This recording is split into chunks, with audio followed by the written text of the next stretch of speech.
Well, what is happening, Star Wars fans? I am D. Vince. Welcome back to the channel, and welcome to another edition of my podcast. So, this is the first podcast of 2021. Yes! Welcome. Hope everyone had a happy new year. Hope everyone is staying safe out there. To those of you who are new to my channel, this is a channel talking about all the things in the world of movies. So if you guys love talking about film and enjoy what I do, I hope you strongly consider hitting the thumbs up and subscribing to the channel. And please hit that bell to be notified on future videos I'll be doing. Anyway, we are getting back into a galaxy far, far away. We are going back into the universe of Star Wars.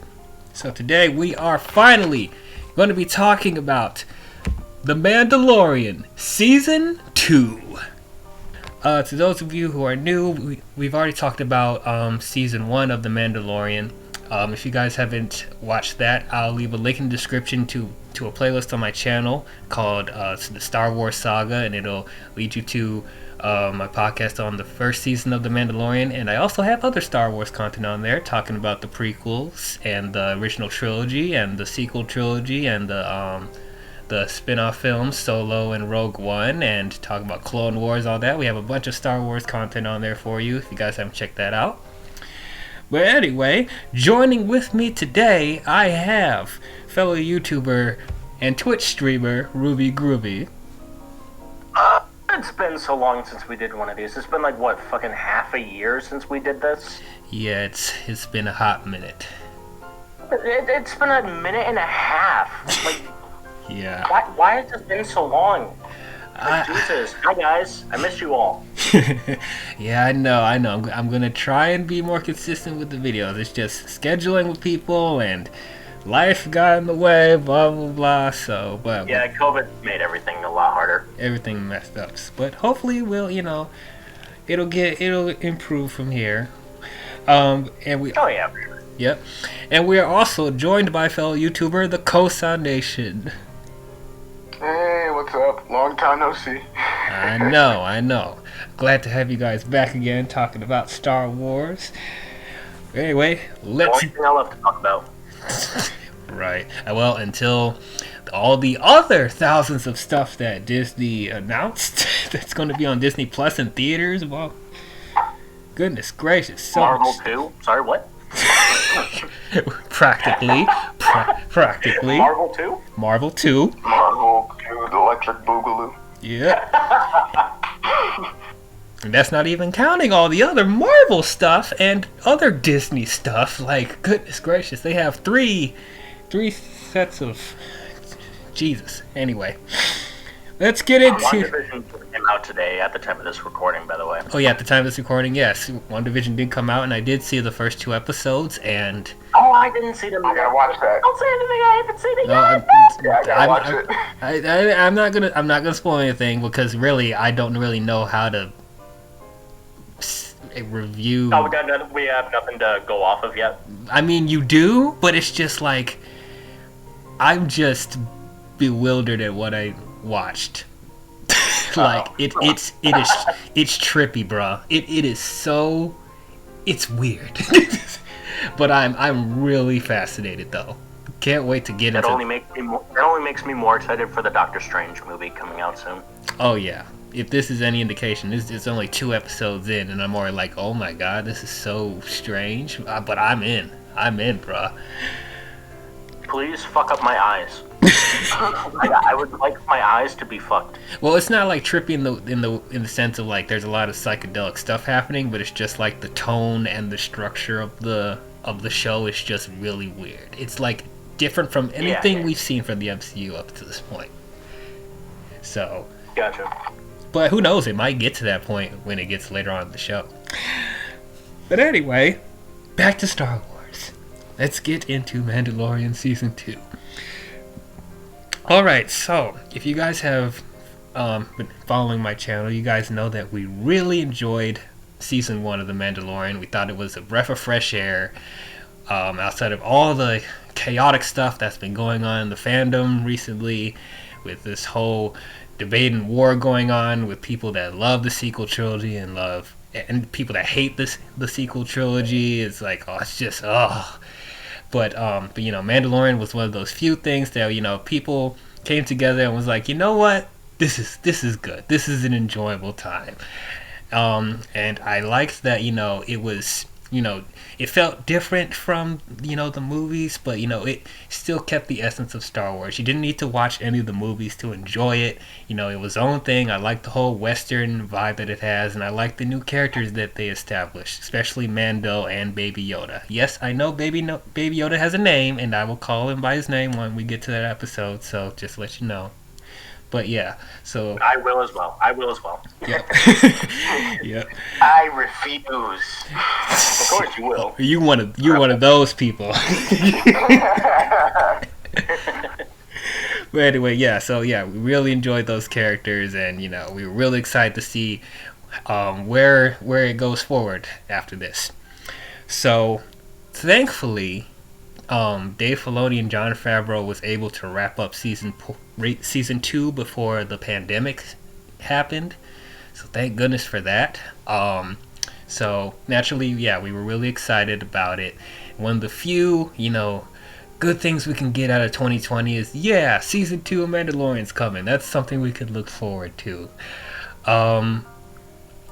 There was a lot of expectations going into this season because, you know, they were starting to set up Easter eggs and, you know, other returning characters from other shows and movies that are going to make an appearance in this season.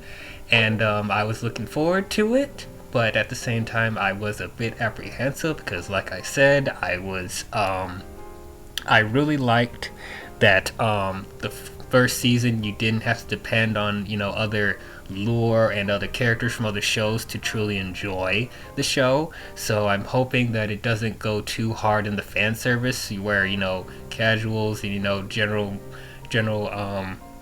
moviegoers will be like, what is this, what's going on, who is this character, what does this have to do with what? So I was really apprehensive about that.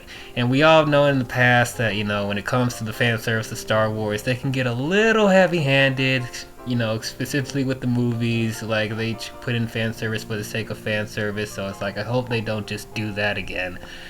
But outside of that, I was still pretty excited for it, and there was some, you know, casting announcements that I was excited about too, like Tamara Morrison possibly coming back as Boba Fett, and Rosario Dawson coming to be Ahsoka Tano for the first time.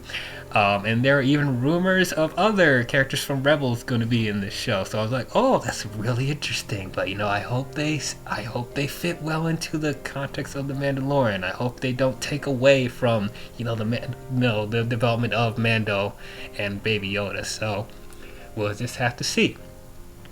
So, after watching this season, I gotta say, I loved it. I loved season 2. It exceeded my expectations. Like, you know, I expected it to be really good. I at least expected it to be just as good as the first season, but I didn't expect how good it ended up being. It was so enjoyable from start to finish. Yeah, I thought this was better than the first season. They just did so many things right, from the character development to the effects. And, you know, just you know, seeing all these characters again, I thought it was great. And the new characters that they introduced in this show was also really good. So I had a great time with this. It was really good. But we're going to go to Kosa. What did you think about The Mandalorian Season 2? I loved it. I thought it was pretty much perfect. You know, there was, like, really nothing I had to complain about when it came to the season. The visual effects were fantastic, better than the first season even, in my opinion. Oh, yeah. You know, costume designs were obviously on point. The different CGI that they used, like I said, was better than the first season. The audio design was great. The soundtrack was fantastic. Characters were fantastic. Everything was fantastic. Awesome. Ruby, what did you think about season 2 of The Mandalorian? I personally, like, after watching this entire season, like, in its entirety, I do remember liking the season more than the first season, because I think the problem that the first season had was a sort of dynamic in characters, and I feel like season 2 kind of picked up on that and patched that, as I would say. They made sure that they gave characters more of a personality. They gave characters a interesting arc, or like made them give them more of a say in what to do in The Mandalorian, and I feel like season 2 did a good job at that. I feel like I remember they had a bit of a slow start, but by the time we started getting more into like the future episodes with like all these other characters from Clone Wars and all that, and like original trilogy members, which I'm not going to spoil right now, but once we got into characters that we've already seen before, the season kind of started to pick up a little bit, because we got to see more of that dynamic in especially Mando and Baby Yoda. And I feel like, the highs are definitely higher in the season, and I do think it does have it definitely has a better season finale than season. So season 2 is a plus. Awesome. Just to let the viewers know. On the flip side of that, I'm just kidding. God damn! I'm just kidding. Be the controversialist. I'm kidding.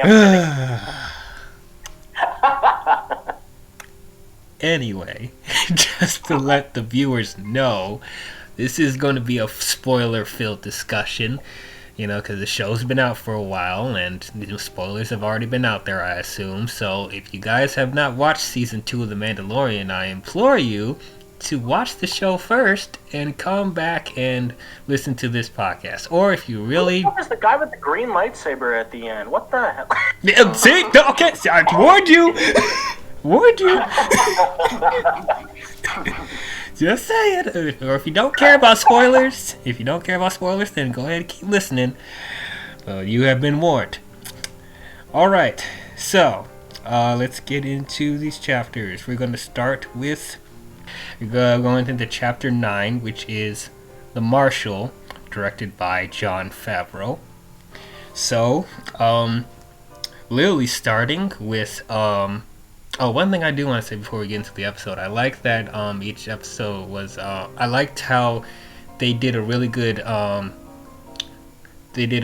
previously on season 1, I liked how they summed up everything from season 1, so in case you didn't watch season 1, they were able to sum up most of the important stuff that happened in it, so I like that, first of all.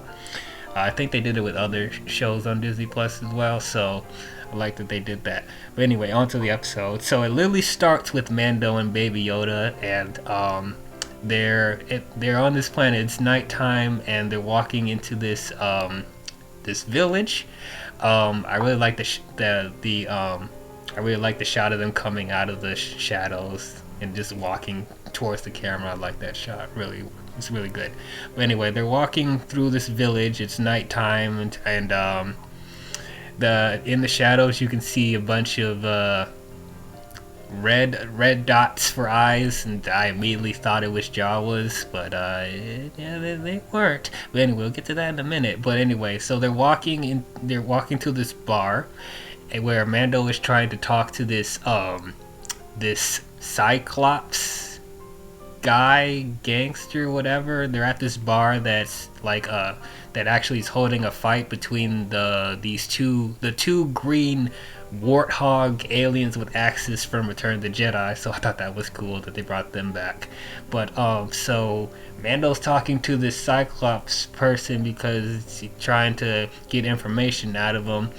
And of course the Cyclops is trying to lure him into a trap, and his minions are pointing guns at him, whatever, and of course that doesn't end up well for them, and Mando just kicks everyone's asses in the bar or whatever, and like even one of the warthogs try to attack him, and it doesn't work out very well, and so he ends up interrogating the Cyclops, and he's asking him about where he can find other Mandalorians, and he tells him to go back to Tatooine.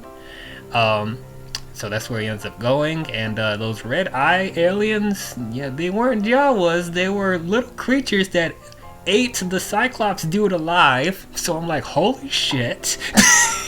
But anyway, so we get to Tatooine and we meet up with that one lady with the pit droids again from the first season, and she tells him that he might possibly find the Mandalorians in a city called Mos Pelgo that's untraceable. Like, it's not showing up on any maps or anything, but it's this little village or whatever. So he ends up going there and he meets this marshal, and his name's Cobb Vanth, and he's played by Timothy Olyphant.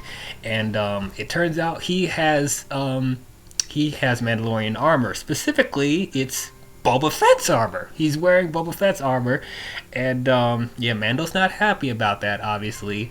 And so he's trying to get the armor from him, but he's saying he needs to keep the armor because he needs it to protect the town, because he's the marshal there. He's there to make sure everyone's safe or whatever. So he's saying he needs the armor for that, and also the fact that there's a giant sandworm from Dune that tries to eat everything. So he strikes a deal with Mando to kill the giant sandworm, and if he helps him kill it, then he'll give the armor back to him. So they end up getting help from sand people, and they team up with the villagers to kill the giant sandworm. And that's the episode. What did you guys think about this episode? I personally, when I saw this for the first time, I remember feeling a little bit weirded out seeing that it was Chapter 9 instead of Mandalorian 2, Chapter 1. But I get where they're going with that, since it's just like, Mandalorian's just one story. We don't need to have specific splits in between for each season. So I kind of appreciated that a little bit more as time went on. The episode itself, I feel like, is good. Where I did have a little bit of issues with was the fact that we did see Boba Fett's armor. At first, I was kind of weirded out by that. Another thing I was weirded out by was we got to see one of Anakin Skywalker's pod racer engines shown as the Marshal's way of transportation and whatnot. Oh, yeah. And then I forgot, oh, yeah, Anakin sold this pod racer in The Phantom Menace. I'm dumb. Right. So, and I grew into it over time. It still looks weird just looking at it, but, I get where they're going with that. It's a nice little callback to The Phantom Menace, which not a lot of people appreciate to this day.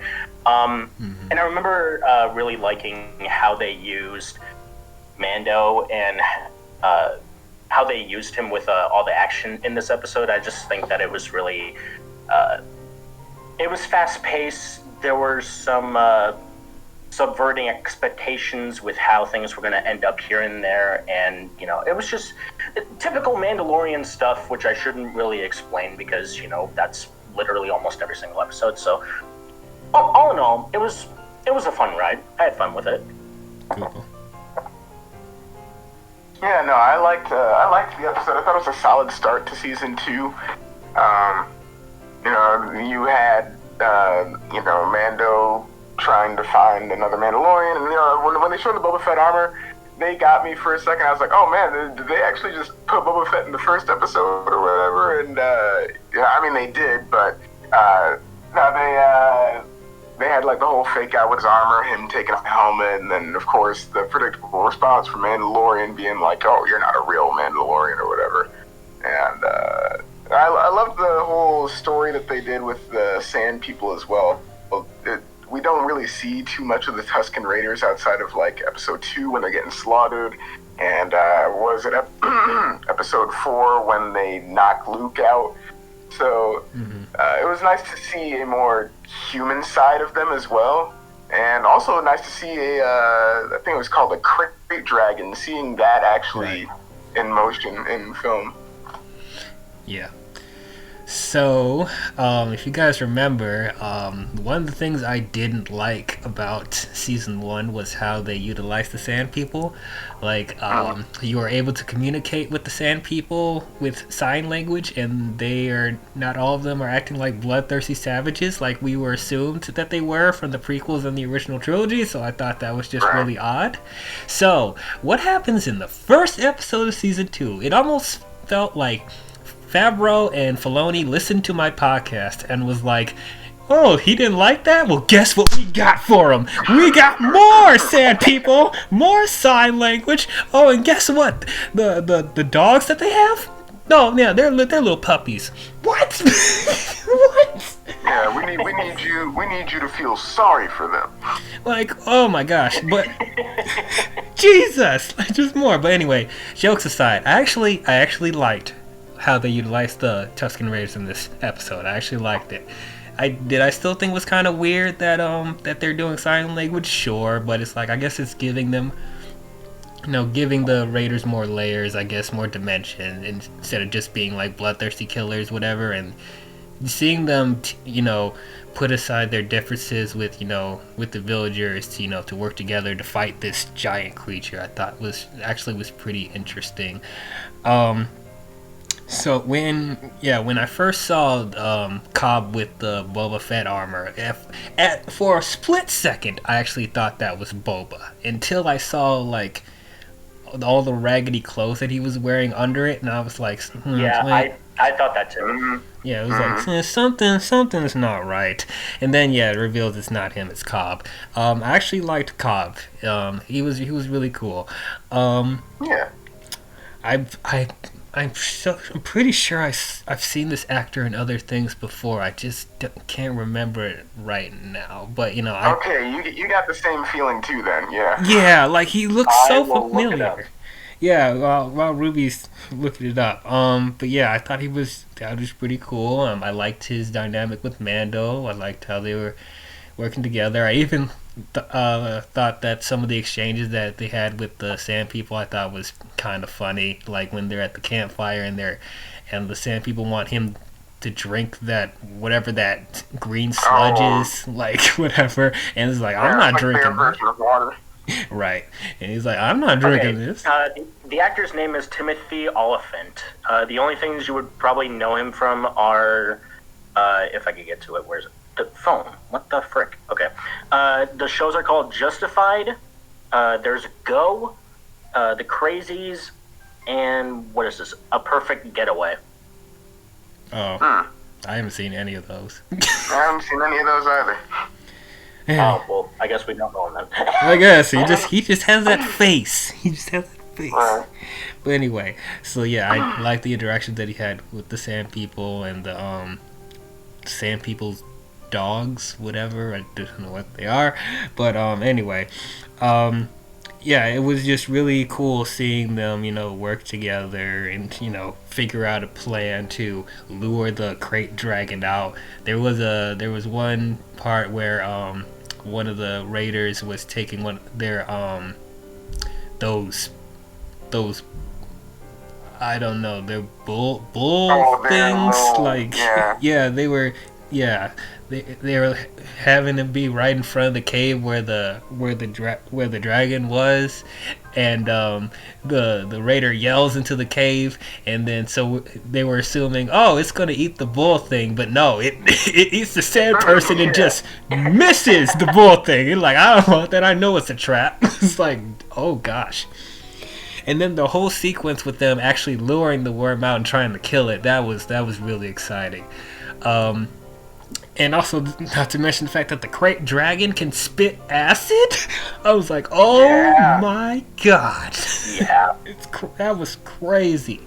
I don't know how they did all of this on a soundstage. So apparently Filoni and Kathleen Kennedy created this new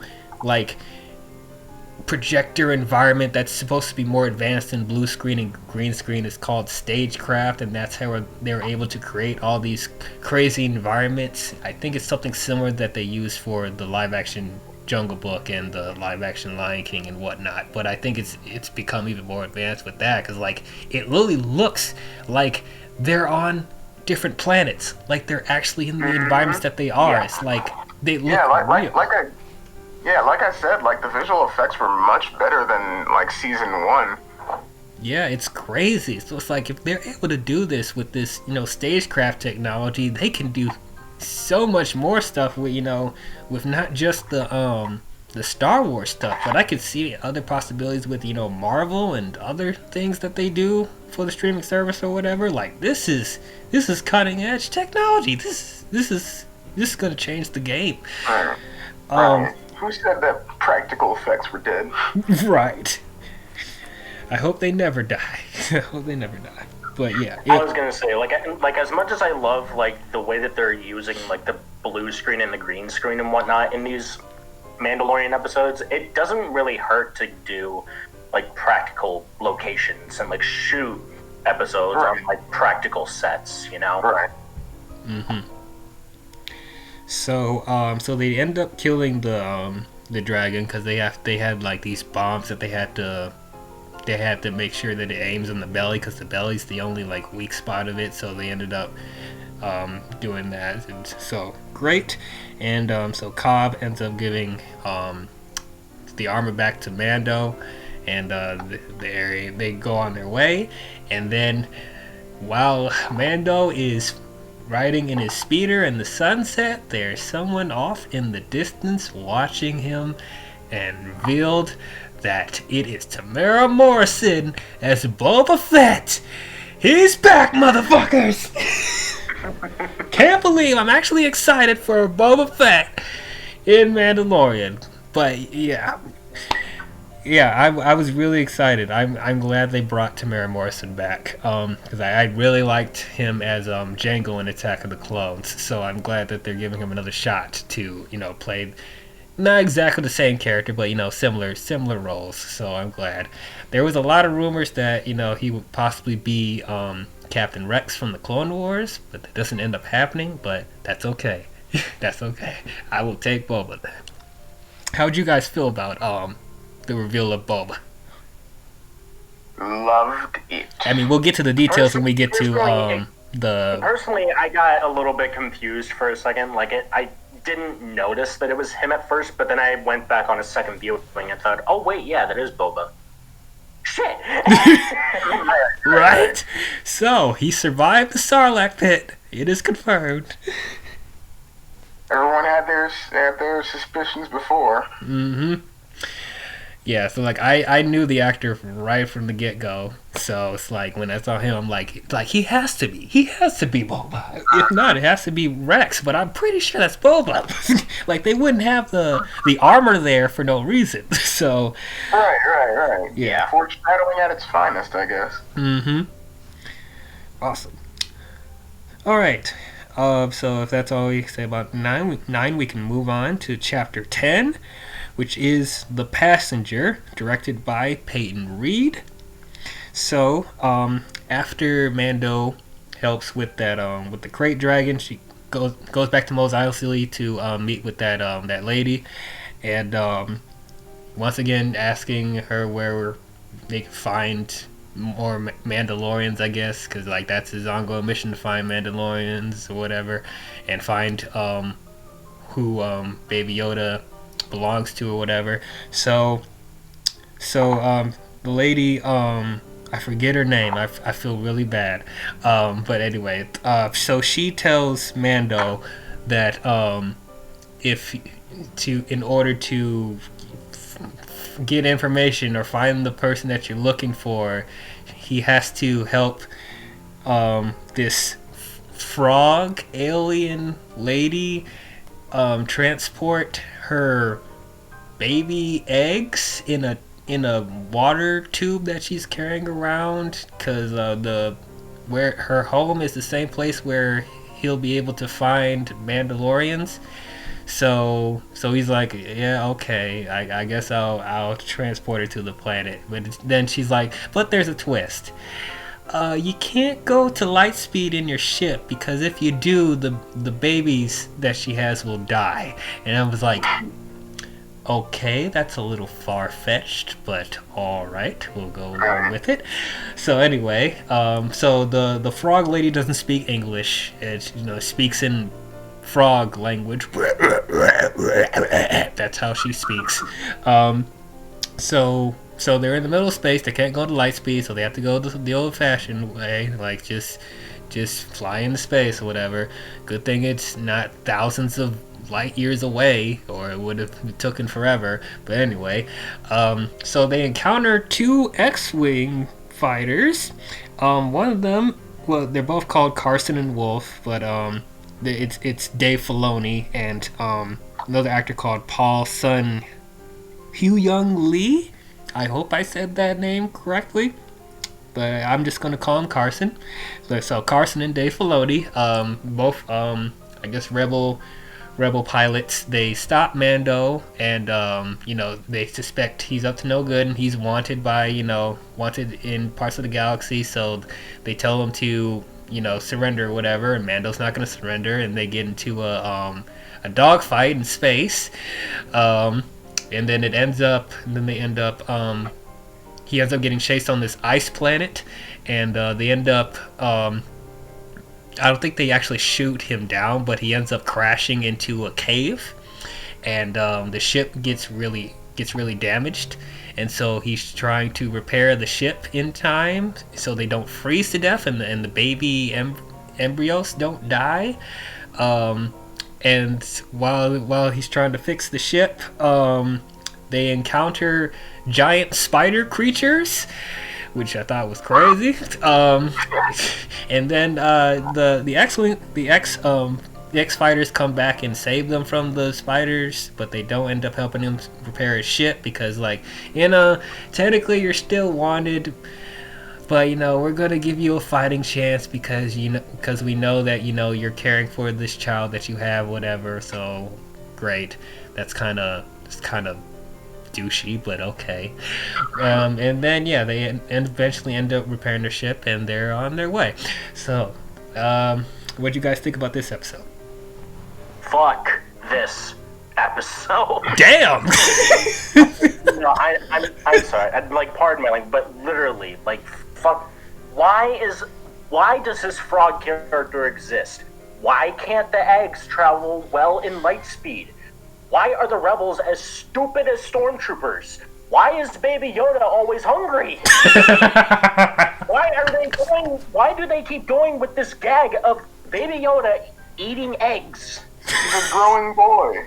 And then at some point, he goes and eats a spider egg. Yeah. And he's still hungry. And why do the rebels leave him off with a pass? Okay.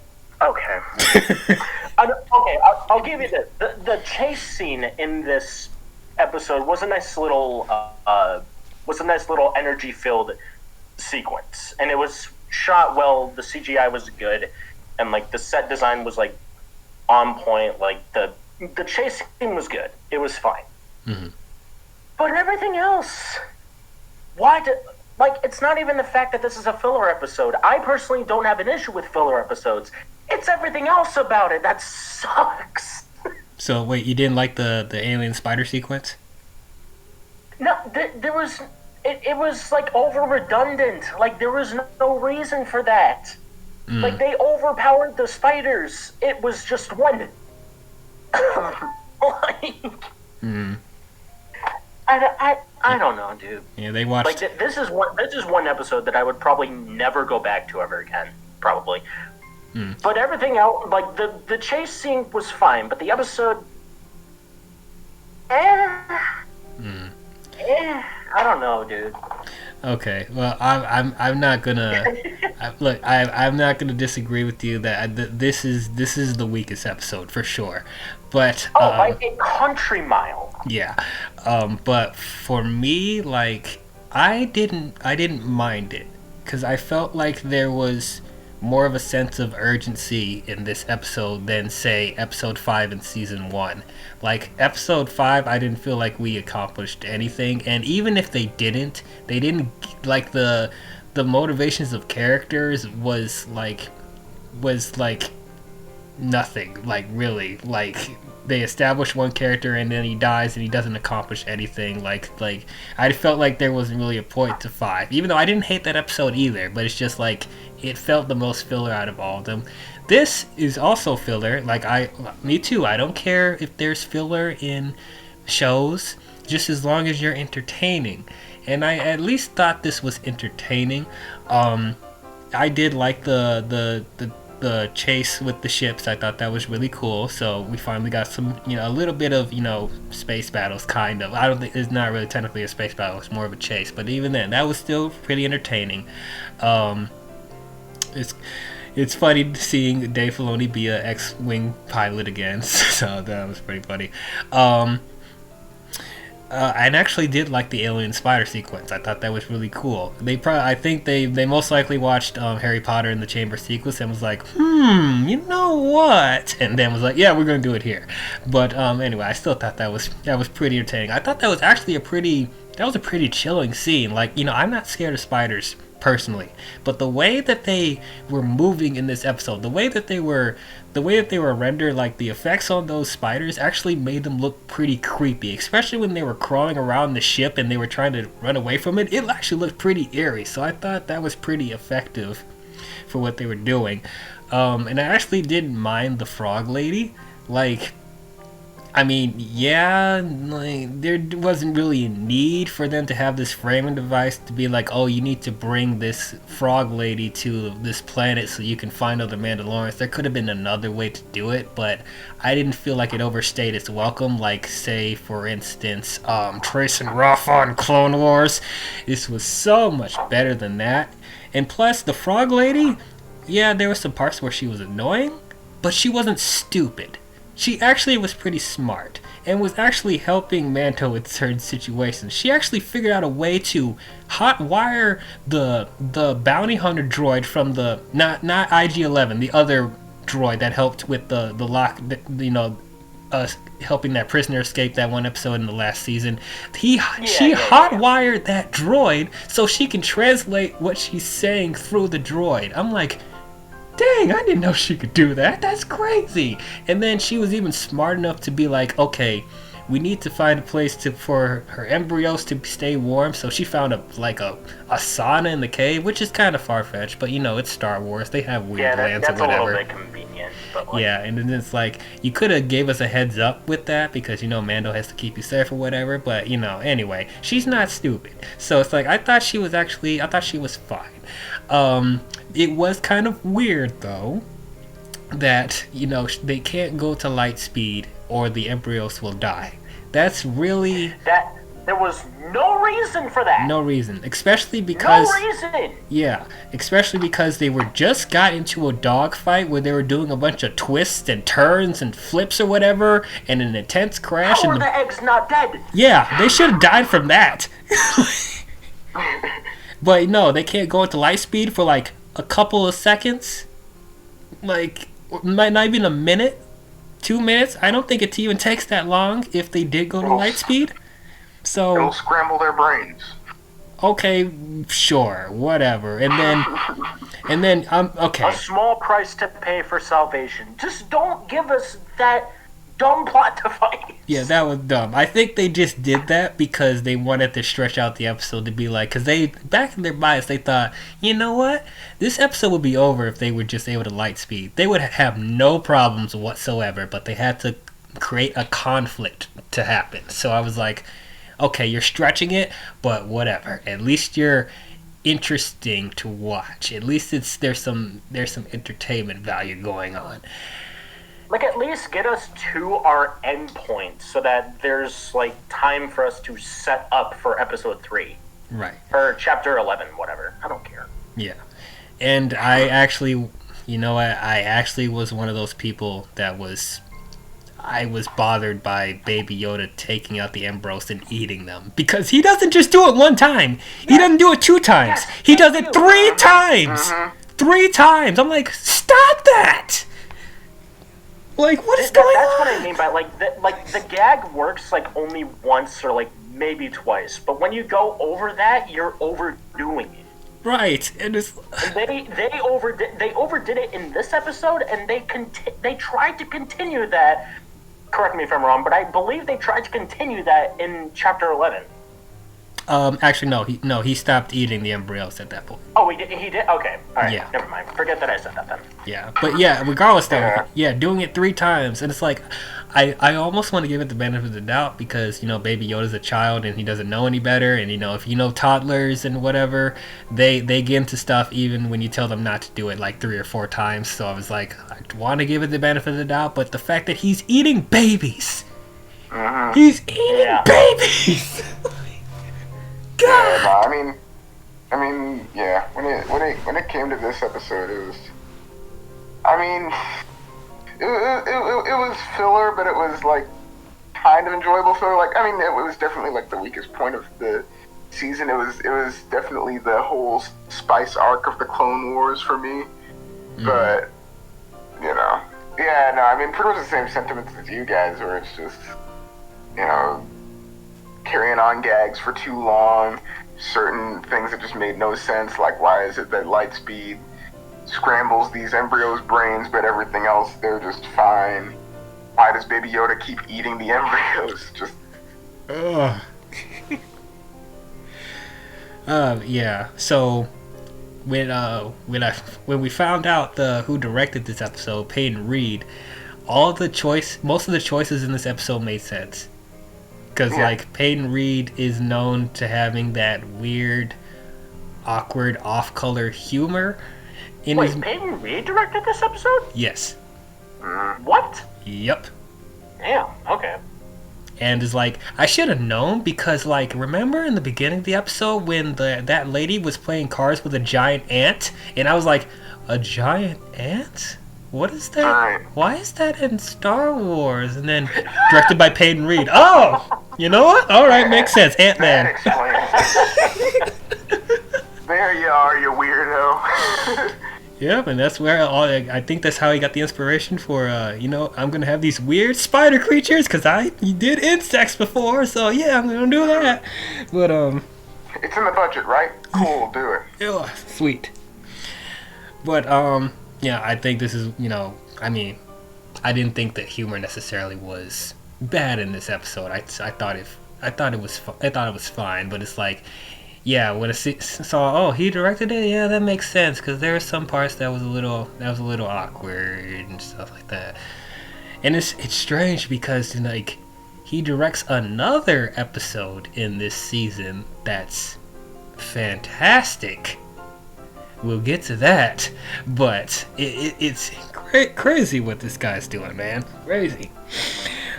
Anyway, moving on, we're going to go into Chapter 11, which is the HEIRESS. The HEIRESS. I think that's HEIRESS, yeah. HEIRESS, yeah. Directed by Bryce Dallas Howard. So they were able to repair their ship. Barely, it was good enough to fly, but it was still not in great condition, but it was enough to get them to the planet they were trying to go to. So they land on the planet, and the frog lady meets up with his husband, and in exchange the husband tells him where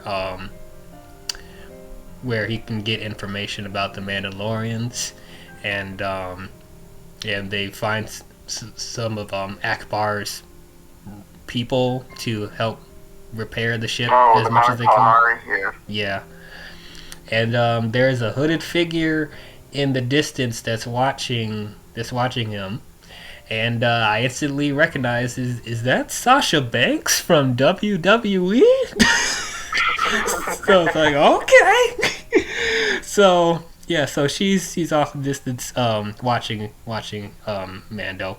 So Mando ends up going to this bar, and he talks to this other Akbar species. What was the name of the species? Mon Calamari. Yeah. Yeah. Right. So he ends up talking to that person, and he asks them, I'm looking for Mandalorians. And he ends up with these squid people.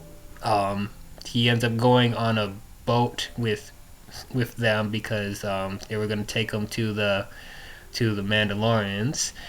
or so we thought, because they end up making a trap for Mando on the boat when they're trying to fish for stuff, and then they push Baby Yoda into the lake with the monster in the water, and that's when they ambush him. And then there's three other Mandalorians that come on the ship by jetpack and saves Mando and Baby Yoda. And that armor looked really familiar. Armor looks really, really fishy. Really, really fishy. I was like, So they end up saving them, and it's revealed that it is Sasha Banks. This other guy I don't know. I feel bad I don't know this guy's name, but there's this other male Mandalorian, and also reveal it's Bo-Katan. It's Bo-Katan. Oh my god. Don't look like you aged a day.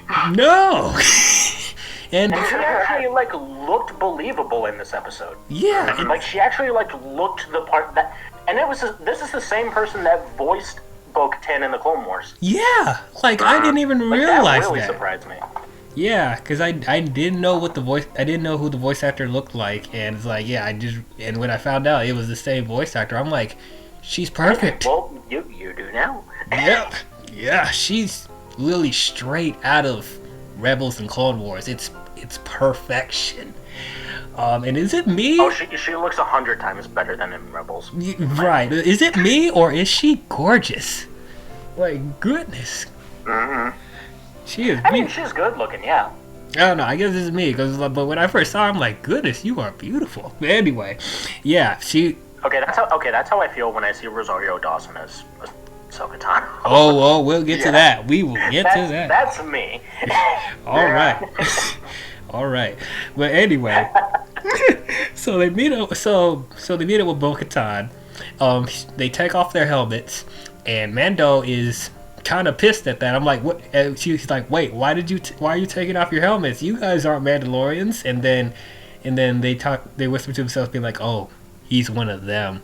He's like, wait, what do you mean one of them? And then Bo-Katan reveals that Mando is actually part of an ancient cult of Mandalorians called the Watch, that's trying to preserve the ancient ways of the Mandalorian, where they never revealed their face, but that was a long time ago, way before the Mandalorians we know now from Clone Wars and Rebels, where they're free to show their face or whatever. So at first he doesn't believe that they're Mandalorians, he doesn't like that they're revealing their face or whatever, and so they strike up a deal where Bo-Katan is going to tell Mando where he can find a Jedi for Grogu to find, and in exchange Mando will help Bo-Katan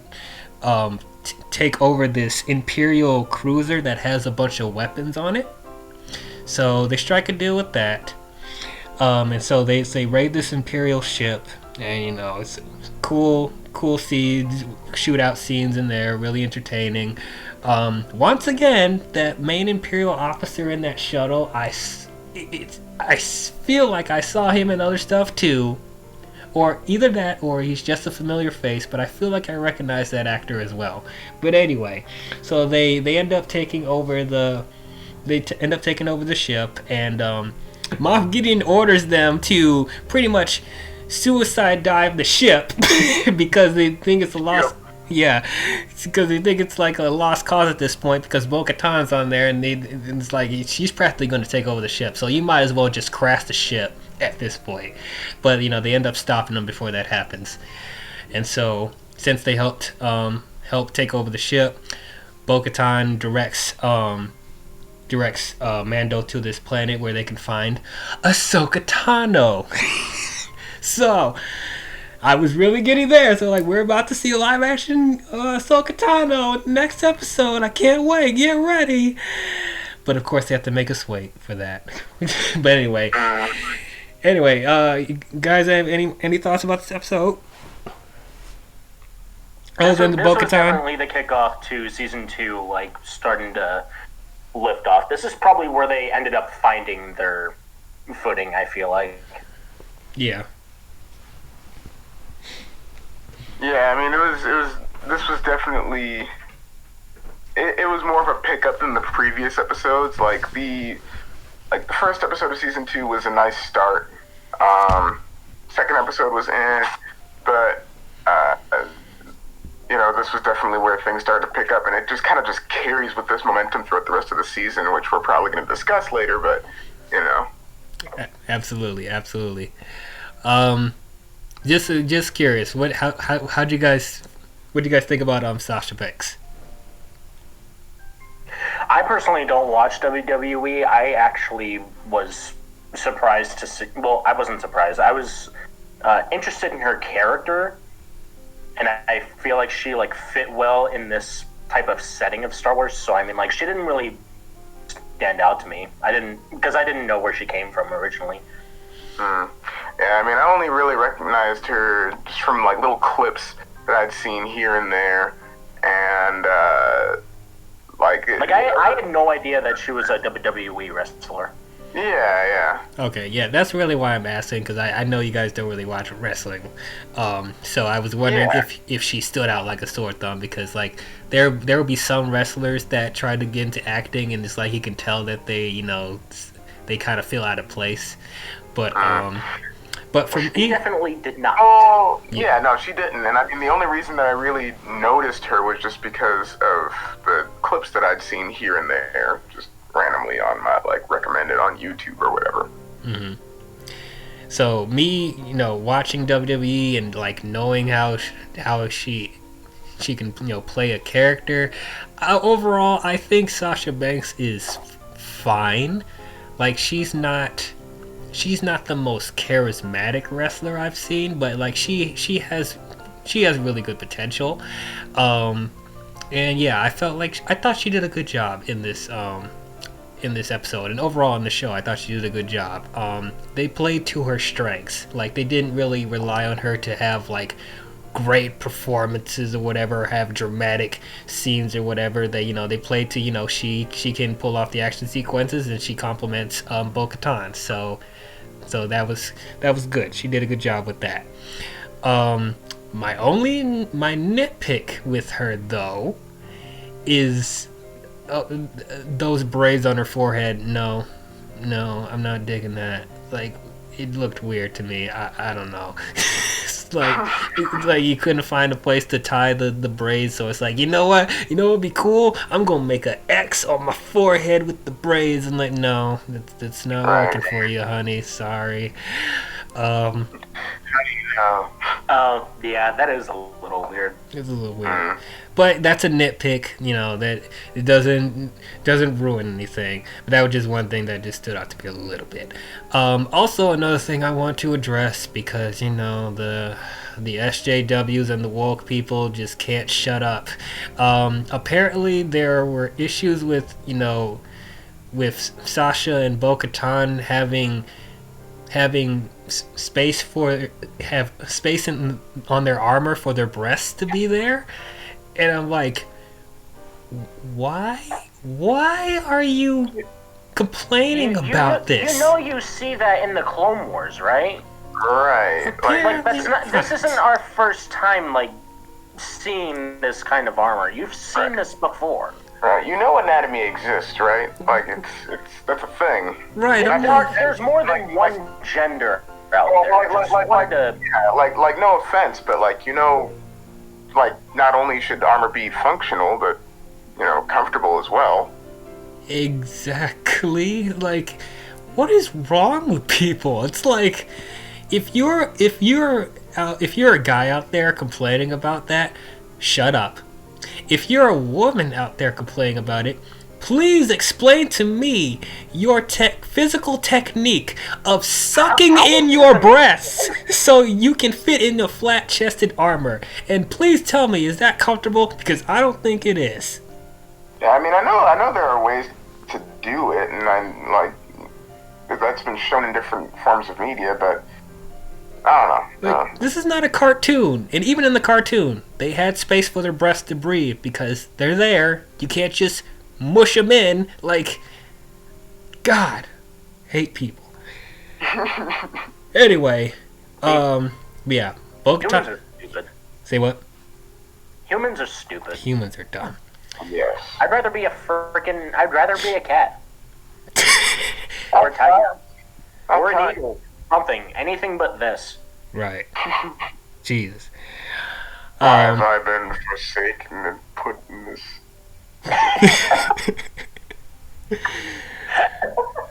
But anyway. I found it.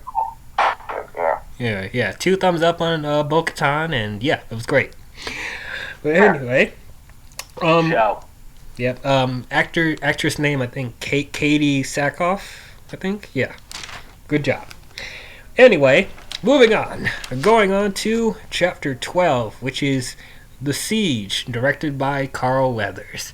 So, I thought we were going to go right into Ahsoka Tano, but it's like, nope, we're going to make you wait for that shit. It's coming, but we're going to build the anticipation. They only made us wait for like 1 extra week instead of just like multiple weeks. Right. Yeah, they didn't make it like a season finale thing, which is cool. Right. Yep. Okay, so while they're on the planet, the repairs that they tried to do on the ship wasn't really enough. So they were like, you know what? We're just going to take the ship back to Cara Dune and Greef Karga because they'll do it properly. Like they even tried to do fixes themselves. There was that one scene where Mando had Baby Yoda in one of those little tight spaces with wires are at, and you keep trying to tell him where to put the wires at. You put the blue wire where the red wire is. You put the red wire where the blue wire is to make don't touch. Make sure they don't touch. Right. I understand you're a baby, but you're also 50 years old, so have at it. Right. Not to mention you're a Jedi. Right. Figure it out, space wizard. Yeah. So anyway, they go back to meet up with Cara Dune and Greef Karga. I'm so glad we get to see them again because they were highlights from the first season. So they help repair his ship, but they also need Mando's help because it turns out that the Empire created an Imperial base there, and they're causing trouble. So they want Mando's help to blow up the base, pretty much.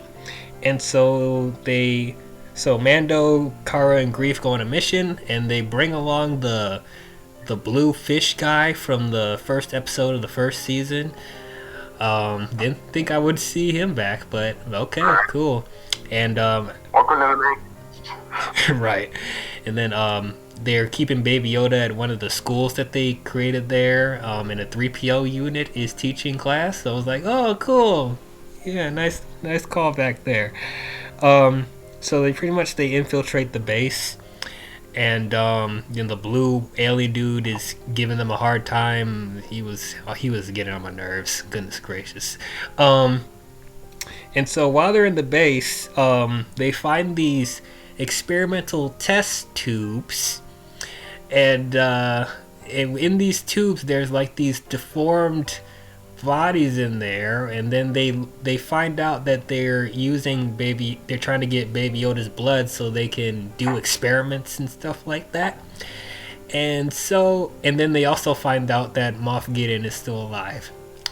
So when I saw those test tubes or whatever, the first thing that came to my mind was Snoke, Sidious. Are they setting that up? I was kind of figuring that. Are they like trying to like give us a reason why Episode 9 actually exists? Right. Oh my God, it all makes sense. I never thought I'd see the day. It's all connected. Well, yeah. It's like poetry, so that they rhyme. Well, yeah, it's one of those things where, like, I'll do that when pigs fly or when Snoke's existence makes sense. So they're like, there you go. There's some. There it is. Oh, I'm sure the haters of the sequel trilogy were pissed off at that point, but I was like, yes, thank you for doing that. I mean, it doesn't they didn't necessarily say it has to do with Palpatine and Snoke, but you can imply that, you can imply. Well, because the thing is, no one really knew that Palpatine was still around anyways, so. Right. And since, the Empire ended up, reforming, with no one knowing by the time we get to Rise of Skywalker, so I was like, okay, I guess that's all right. But anyway, so after they do all that stuff, they end up getting into a speeder chase in the canyon, and then they end up getting chased by TIE fighters, and Mando ends up splitting up with Cara, Greef, and the blue fish dude. And little did we know, he actually went back to get his ship that's fully repaired and Baby Yoda, and ends up saving them from the TIE fighters and doing these really cool maneuvers with the ship, and it was just freaking awesome, man. It was freaking badass. Loved it. And that's that episode. So, any other thoughts about it? Isn't the blue fish guy played by Jon Favreau? Or am I getting that completely wrong? I don't think it's Jon Favreau. It didn't even sound like him. And also Jon Favreau. Because it feels like I keep feeling like anytime I see this guy, I get Jon Favreau vibes. I could see that. Though, yeah, it's like he sounded different from Jon Favreau. And also, Jon Favreau is tall. He would be at least the same height as Mando or Greef, and he was shorter. He was short. He was shorter than Cara. So I was like, no, that can't be Jon Favreau. Thick though, and so was the fish guy. I guess. So I kind of wondered at that. Did they shorten him in the editing process, or how did they do that? I don't know. I mean, if that is him, sorry Favreau, that didn't work for me. Sorry. No.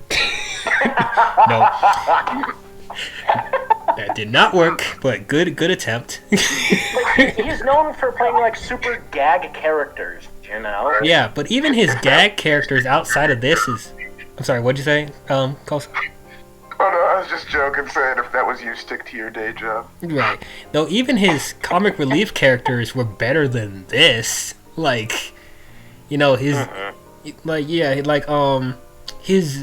played Daredevil's friend in the Ben Affleck movie, and he was better than that.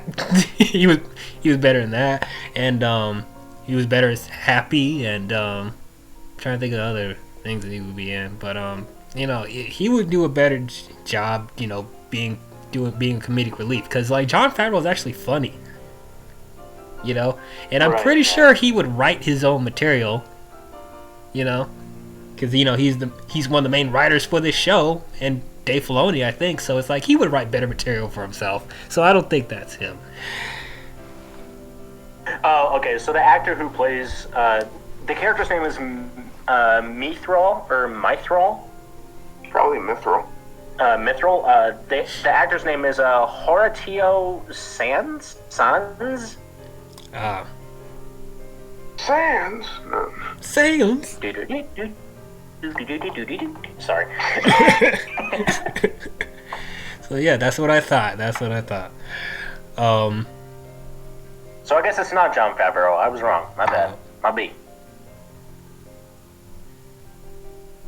So I guess that's all you got to say about the episode, guys.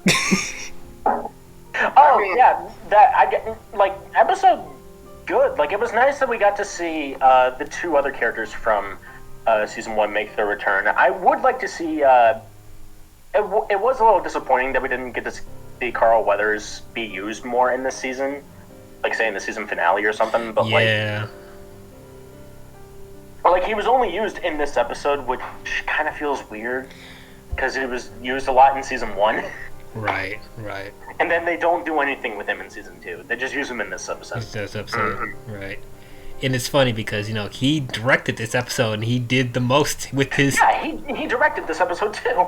Right, he did the most with what he directed, and I give kudos to him because like it's not easy directing something and acting in it at the same time. So it's like it was pretty seamless. Right. It's crazy. Well, yeah. Oh, they also established Moff Gideon is working on Death Troopers, which are like these giant black stormtrooper droids. Crazy. They make IG-11 look like a toy. They make the battle droids look like they were just freaking like made for kids. Yeah, they showed up. I was like, where have these been in like all of the where were these in the original trilogy or the prequels? Right. Though we know the Separatists would have had a fighting chance if they actually had something like that. Yeah, they thought about this from the beginning. Yeah. But there is a reason why. We will get to that real soon. Anyway. Okay, I guess if there's not anything else to say about it. Oh wait, there's one other thing with Kara. There's a little bit of development with Kara. So the one of the X-Wing fighters from the previous episodes comes back again, and they're interrogating Greef and Kara. And when he's talking to Kara, we find out that Kara lost his loved ones when Alderaan blew up from the Death Star. So, I mean, it's nice to get that little layer for Kara. Like, there's a little bit of motivation of why she ends up allying with the New Republic or whatever. So, like seeing the little bit of dimension there. And it's nice to know that there's more than one person that cares about Alderaan. Right, exactly. More than one person that remembers Alderaan. Yeah. Yeah, exactly. Yeah, because Alderaan wasn't really that big of a deal in the original trilogy, was it? I mean, it's pretty big deal that a planet blew up, but it's like as far as like its importance. I was gonna say it was a big deal within the moment. Yeah. But then after, like the more we got through the original trilogy, we just kind of forgot about it. I think Alderaan was made just for Episode 4 to exist.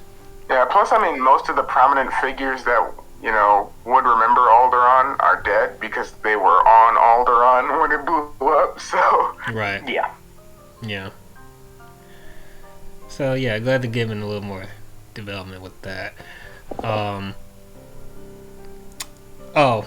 gotta address another elephant in the room when it comes to the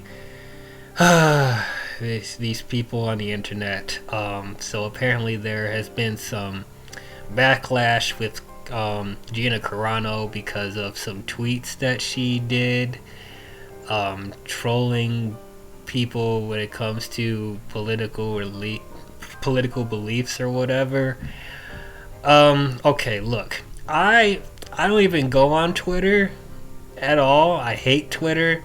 If you guys will be asking what's my Twitter thing, you're most likely not gonna get it because I won't be active on there, like barely, if not ever. So I don't really pay attention to stuff that goes on Twitter because everyone takes Twitter the wrong way. Like whatever people say, people take it the wrong way and people start attacking them and blah blah blah, and that's why I didn't want to do it. So I don't know exactly like what Gina said to piss off so many people, but from what I'm seeing, it's like y'all need to chill out. Like seriously.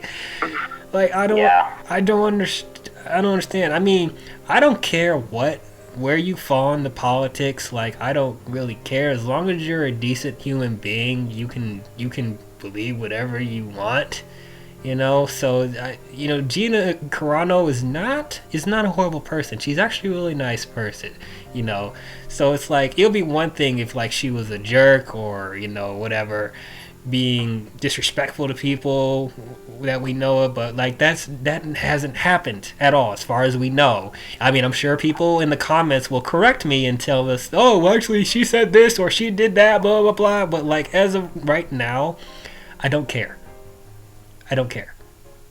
You know, and for people trying to boycott her or like make Lucasfilm, you know, fire her from the Star Wars, like y'all need to stop. Y'all really need to stop. I hope This ain't no Amber Heard. Yeah, like where's all this hate with Amber Heard and the Ray Fisher situation? Like what like why aren't we giving any credence to that, man? But you want to attack Gina Carano because of beep boop boop bop.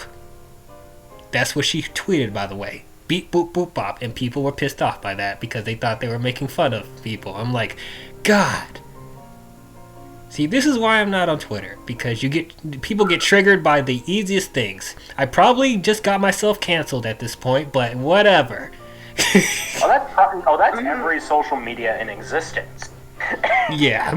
That's not just Twitter. That's Facebook too. That's Facebook. That's Instagram. That's fucking. That's all the platforms. Right. That's not just Twitter. Yeah, exactly.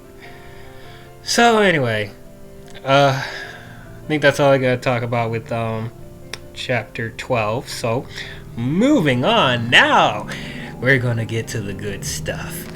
The next episode is chapter 13, which is The Jedi, directed by Dave Filoni. Yes.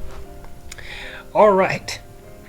So we're on this planet. It's called Corvus. This is the planet that Bo-Katan said for Mando to go, and so they're on this like forest part of the planet, I guess. And there's this village, and it's surrounded by a giant wall, and it's under control by a dictator called Morgan Elsbeth, along with her mercenary Lang, played by Michael Biehn. So they're pretty much took over this town, and they're oppressing the people there. And while they're there, there's a bunch of soldiers that are shooting in the forest, whatever. They're after something, and they don't waste any time. They establish they're after Ahsoka Tano, played by Rosario Dawson. And she is in the flesh. Ahsoka Tano is in live action for the first time, and she is hacking people with her 2 white lightsabers, and it is absolutely glorious. She is slicing people up left and right, and then she heads back to the wall where the village is, and she's giving Elsbeth ultimatum, being like, free this village and you're going to give me the information that I want, because she's trying to interrogate her for some information as well. But she's like, you got a day to cooperate or I'm gonna come back and kill everybody. And I'm like, shit. Who is this Ahsoka? God. But anyway, so Mando eventually ends up landing on the planet, and he ends up finding the village, and so they let him in, and Morgan Elsbeth tries to hire him to kill Ahsoka Tano, and for his reward, she was going to give him this metal staff that's made out of the same material as his armor. So literally, no, man. As soon as Elsbeth told him about Ahsoka, Amanda was like, "Oh, thank you for pointing me to the Jedi that I'm looking for. I'm definitely not gonna kill him now."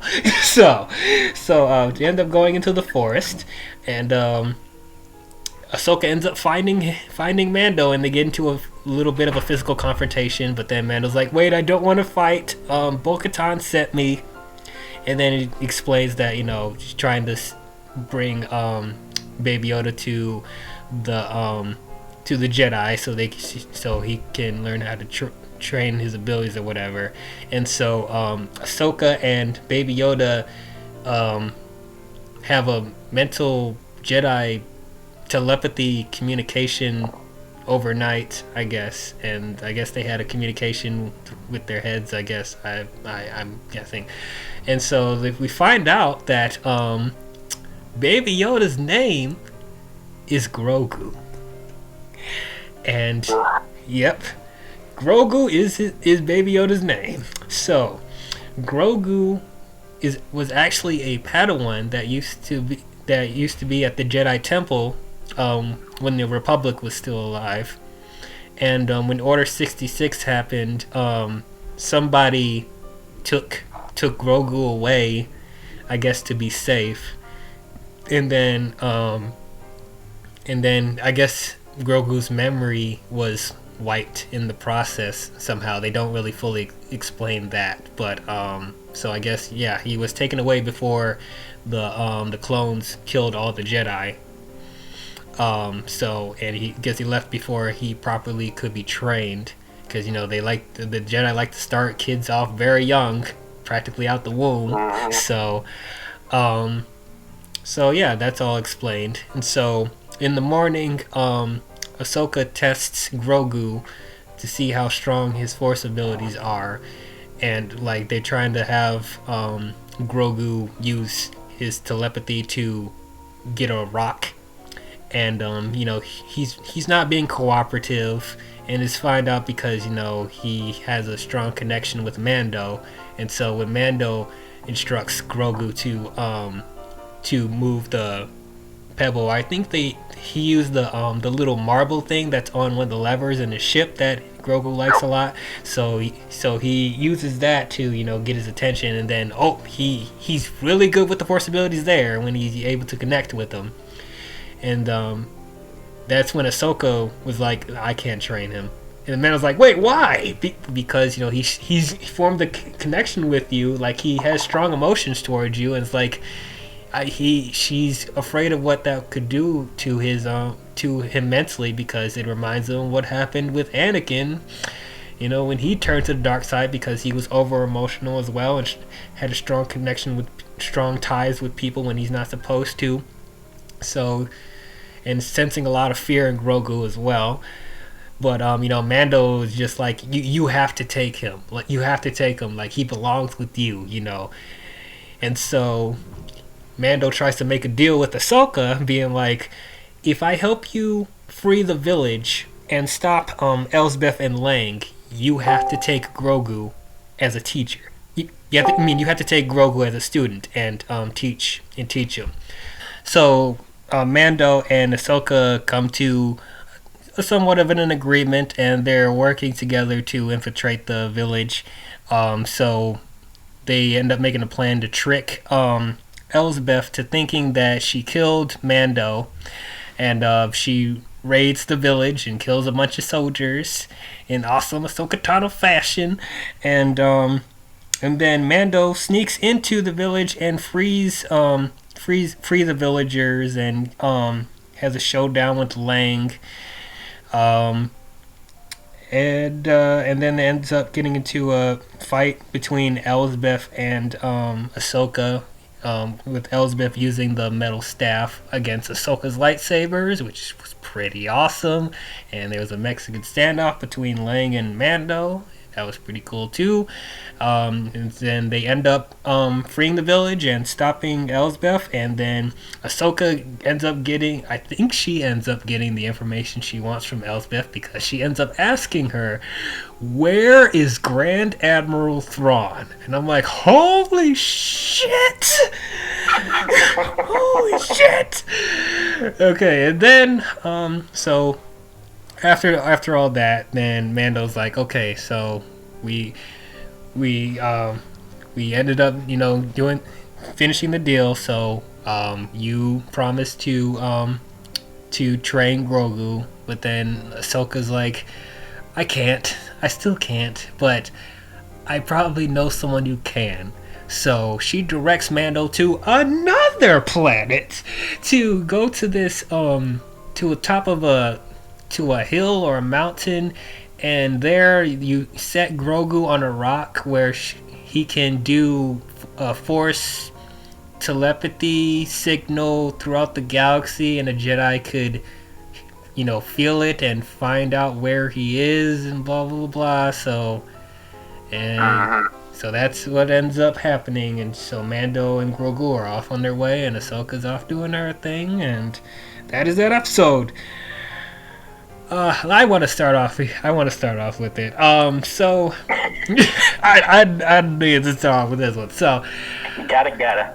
Yeah. So,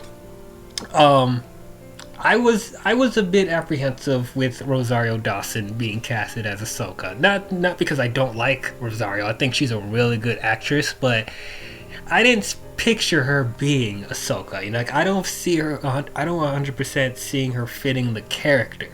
But then when we saw how she was being used in this episode, how she was written, it made so much more sense. This is not the same Ahsoka from Clone Wars. This is not even the same Ahsoka from Rebels necessarily. This is a brand new Ahsoka. This is an older, more war-weary Ahsoka. This is I'm not taking shit from anyone anymore. I've seen too much crazy crap happen in my life. Ahsoka.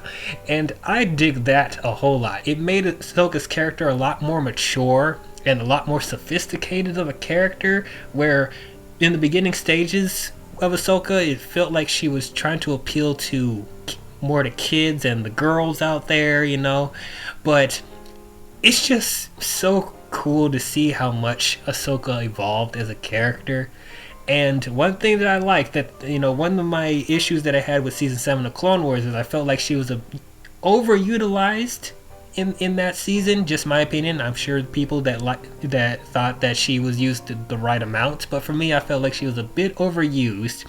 And I know everyone loves Ahsoka so much, but I was worried that Ahsoka was going to take over The Mandalorian.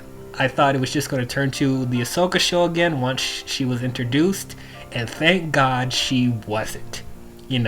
I felt like they used her just right in this show. They used her the right amount, and even if you haven't watched Clone Wars and you haven't watched Rebels, you don't need to necessarily watch those shows to to get invested in Ahsoka in this show, because it felt like, this is just another Jedi that Mando's trying to find. But it's like, for people that do know Clone Wars and Rebels, it just enhanced it just a little bit more, that the backstory or whatever. But you don't need to know the backstory of Ahsoka to appreciate her in the show. So that's what I really liked about it.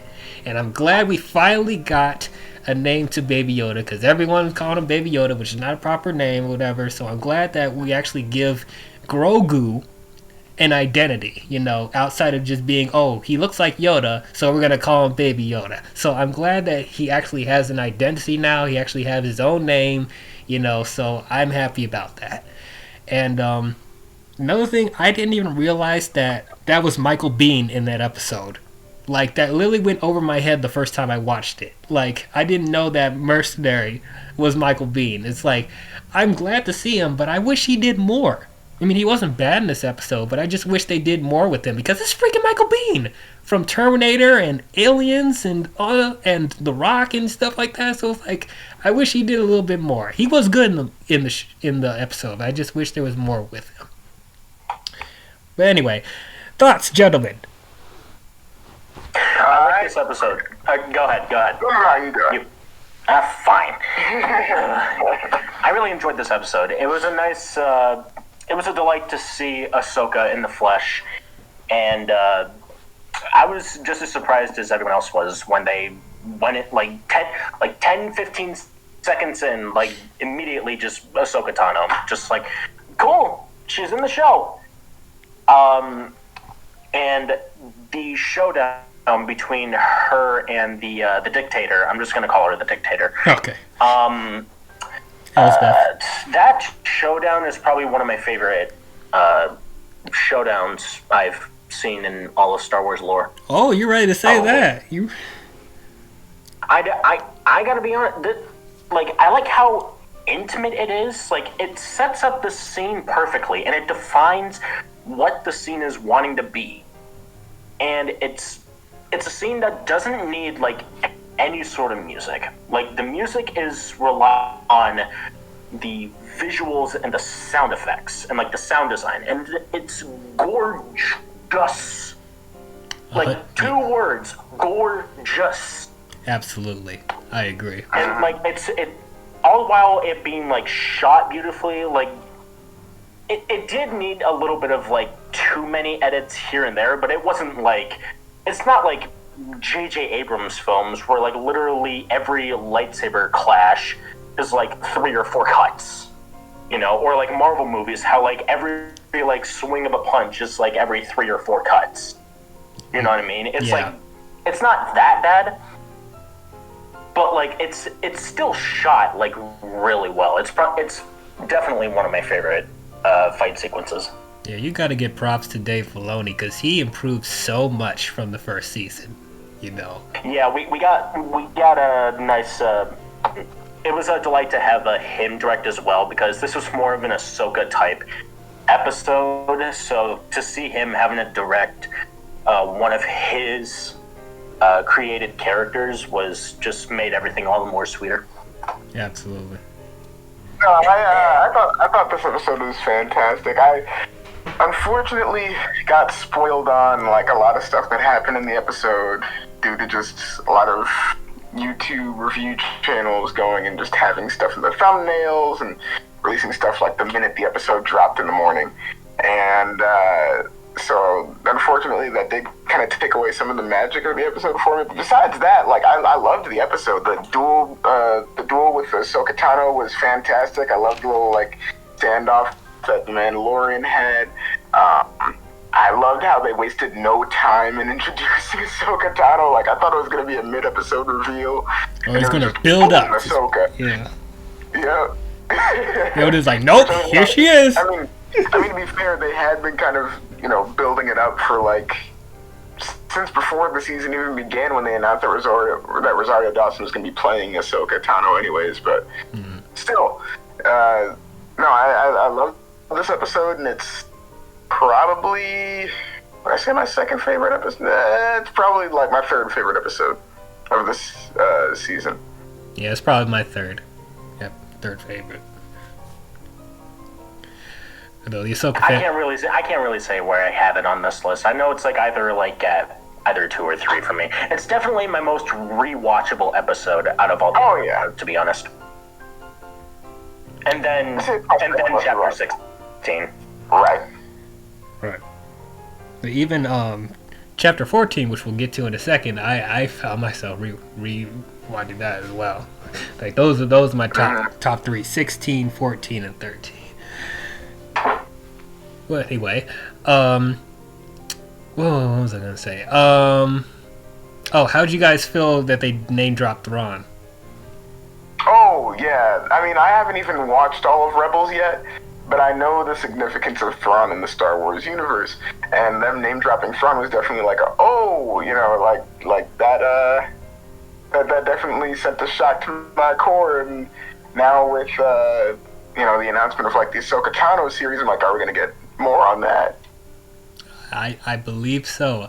I almost thought we were going to get a tease of him in this season, but I was like, that might be a little much. That might be a little much. I was many characters. That would kind of be rushing it, considering you got Bo-Katan, you got Ahsoka, you got Boba Fett, and you got a special someone else that we're going to be talking about soon. Oh, yes. But like, just like with all these characters that are coming into season 2, I feel like just like throwing in Thrawn would just feel a little bit rushed. Right. Maybe season 3. Maybe season 3, but then again, like the Thrawn thing has got me reeling a little bit. Not in a good way, but like not in a bad way either. Like I'm not as thrilled on Admiral Thrawn as much as everybody else is, but I'm not against it. There have been reports going around saying that Robert Downey Jr. was probably going to come in to play Thrawn. I don't know how to feel about that. I don't know if anybody heard about that. Like that was just a rumor that's been going around. Yeah, I heard about I it. heard about that. I'm not too psyched about that. I mean, I'm not too psyched about it Yeah, either. me neither. You could have gone with Benedict Cumberbatch. That's what I said. Benedict Cumberbatch, he's right fucking there. I mean, he would be a good pick. There were a couple others that were pitched as well. Though honestly, I'm one of those people that thinks like, you know, when it comes to some of these roles, maybe find some new talent, you know, throw some new faces in there so that we, you know, someone that no one's ever seen before or that we don't really see too often, just, you know, throw some new talent in there rather than just keep recycling the same actors for projects. No, I'm good with that too. Yeah, and another thing with Admiral Thrawn that I was thinking about. In the moment that she just dropped his name, like, where's Grand Admiral Thrawn? I kind of had like a heavy, not a heavy sigh, but it was kind of like a weak sigh kind of reaction that I gave it. And the reason I'm not fully on board with this, and here's my reason for that. I'm gonna kind of compare Star Wars with Marvel a little bit in the context of like, there's the movie world, and then there's the cinematic world, and then there is the comic world, or like the novel world. You know, one draws from the other one, and I feel like, you know, Thrawn is more of a novel comic type character rather than him being a cinematic type character. Like, him being thrown into Rebels, I even felt like was a little bit weird, seeing like a novel character, like specific novel character, thrown into a cinematic type of setting. And I kind of feel like I'm probably gonna get that same reaction when I probably will see him in Mandalorian season 3. I don't know if that's actually going to be a thing, but it's been announced. It's coming. That's actually confirmed. Yeah. So I'm probably going to get it like around the same reaction when I see him in season 3, because I'm not fully on board with having like too many connections between like the novel world and the cinematic world. That's probably just me. I'm probably in the minority of a lot of people, but I'm just one of those people that doesn't really go to the cinematic. Yeah, I mean, I get. But at the same time, I fully get where you're coming from. At the same time, though, with how Disney decanonized all of the like expanded universe, that's another thing. Yeah, it's like, kind of a relieving thing. It's like the thing that everyone looks for now is like characters from the novels appearing in the films or in like the TV shows now, because if they don't, it's pretty much safe to assume that they're no longer canon. So it's like kind of like it's relieving to see them appear or be referenced in like this form of media. Just that it's like, okay, cool, this character's canon. My knowledge of them is not for naught, you know. Like, you go on and decanonize, like, the Clone Wars, like, cartoon animated show from 2003, and you also go ahead and decanonize The Force Unleashed, which had Starkiller, who is the same voice actor who voices for Darth Maul in the Clone Wars shows, but you go ahead and give us Ron from the novels. I mean, that's why people are like thinking like, that's why people are thinking like, hey, are they crazy enough to recanonize Starkiller? Which would be great. I doubt it'll happen, but it would be great. That would be nice. That would be nice. Yeah. But I don't think it's going to happen anytime soon. I doubt it. But it would be great. I mean, you never know. I mean, it's like I am of two minds about it, because like I'm open to them doing a new timeline, I guess, but at the same time, like the expanded universe has so many great stories in it that people love. Thrawn is on the top of that list for people, so that's probably why they want to do it. I mean, and since they already introduced him in Rebels, they're like, yeah, why not? Let's do it in live action. Let's go. I think if whatever they pick and choose from the extended universe, as long as, I mean, they don't have to be exactly like the novels, because even Thrawn from Rebels is not exactly the Thrawn from the novels. But it's like, if they do a version of stuff from the extended universe, and it's like it's still well written and it's still engaging, I'm okay with them picking and choosing what to use and what not to use. So it all depends on execution, I guess. Yeah. Again, I'm probably just in the minority. Like, I know not a lot of people think about this, but I'm just not really on the side of like trying to connect the novel world to the cinematic world as much as we could, you know. Like, I'm just one of those people. Right. And I like I said, I get that. And it's, you know, my whole thing is that it's like it's a relieving thing. In the case of this fan base, in the case of other fan bases, yeah, sure, you might want to keep those separate if you can. But in the case of this fan base with Disney decanonizing like all of the expanded universe, it's a relief to see a novel character or a It's nice to see that there's like some like fan beloved characters that are not decanonized. Like that I can respect. Yeah, like when you spend all this time reading up on these characters or playing the games or whatever, and then it's like, hey, they don't exist actually.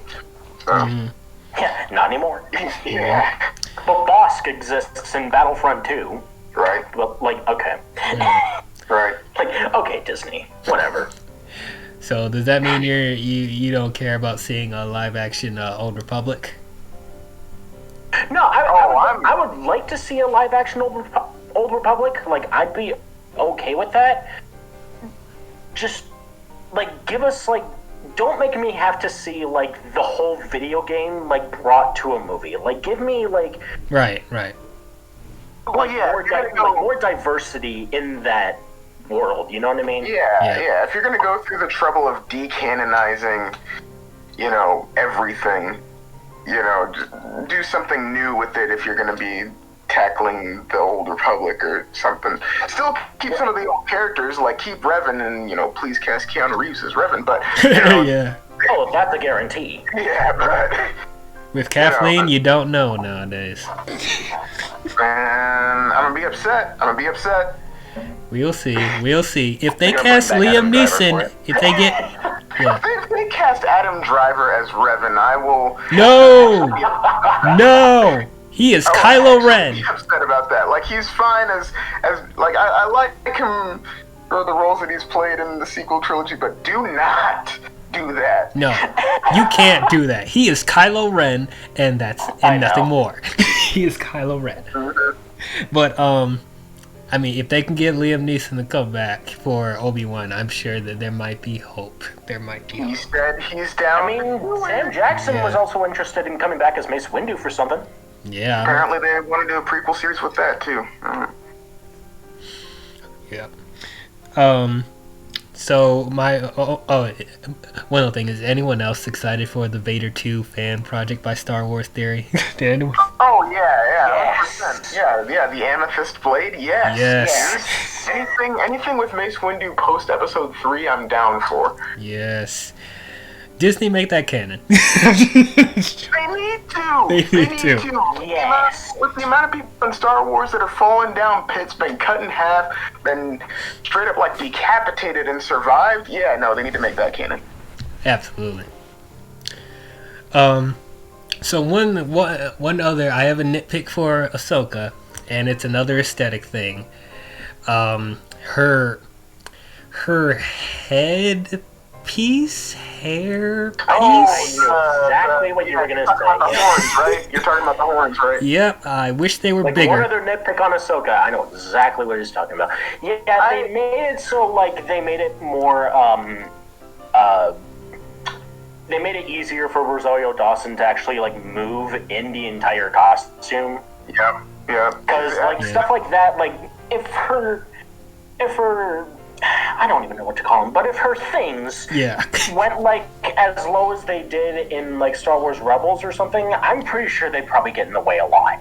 Right. And on top of that, if they would like kept with the trend and kept them at that length or kept them growing naturally, they would be like Shakti length, and you've seen live action Shakti. No one can move in that. Yeah, you got a point there. Yeah, like they did that with Shakti, but they were smart about that because they didn't actually make her like do much. Well, yeah, they just had her as far as action goes. Maybe except for Attack of the Clones, but I could be wrong about that. I mean, no, she was in Attack of the Clones for 2 scenes. That was it. Yeah, she struck a pose, and that was it in Attack of the Clones because that's all she could do in that outfit. Right. Then in episode 3, they had her set to just sit there and die. That's all that she could really do in that outfit. So Right. Yeah. The only thing I could think of that might help is like if they motion captured the headpiece, but again that'd be more money, so I'm sure they want to save cost, I guess. But and that'd probably be a lot more time consuming too. Plus with all that moving around, it would be distracting from whatever lightsaber combat is going on, and then people would bring up the thing like, well, why didn't you just use the Beskar spear to just cut off one of those things? I'm sure that would hurt, but...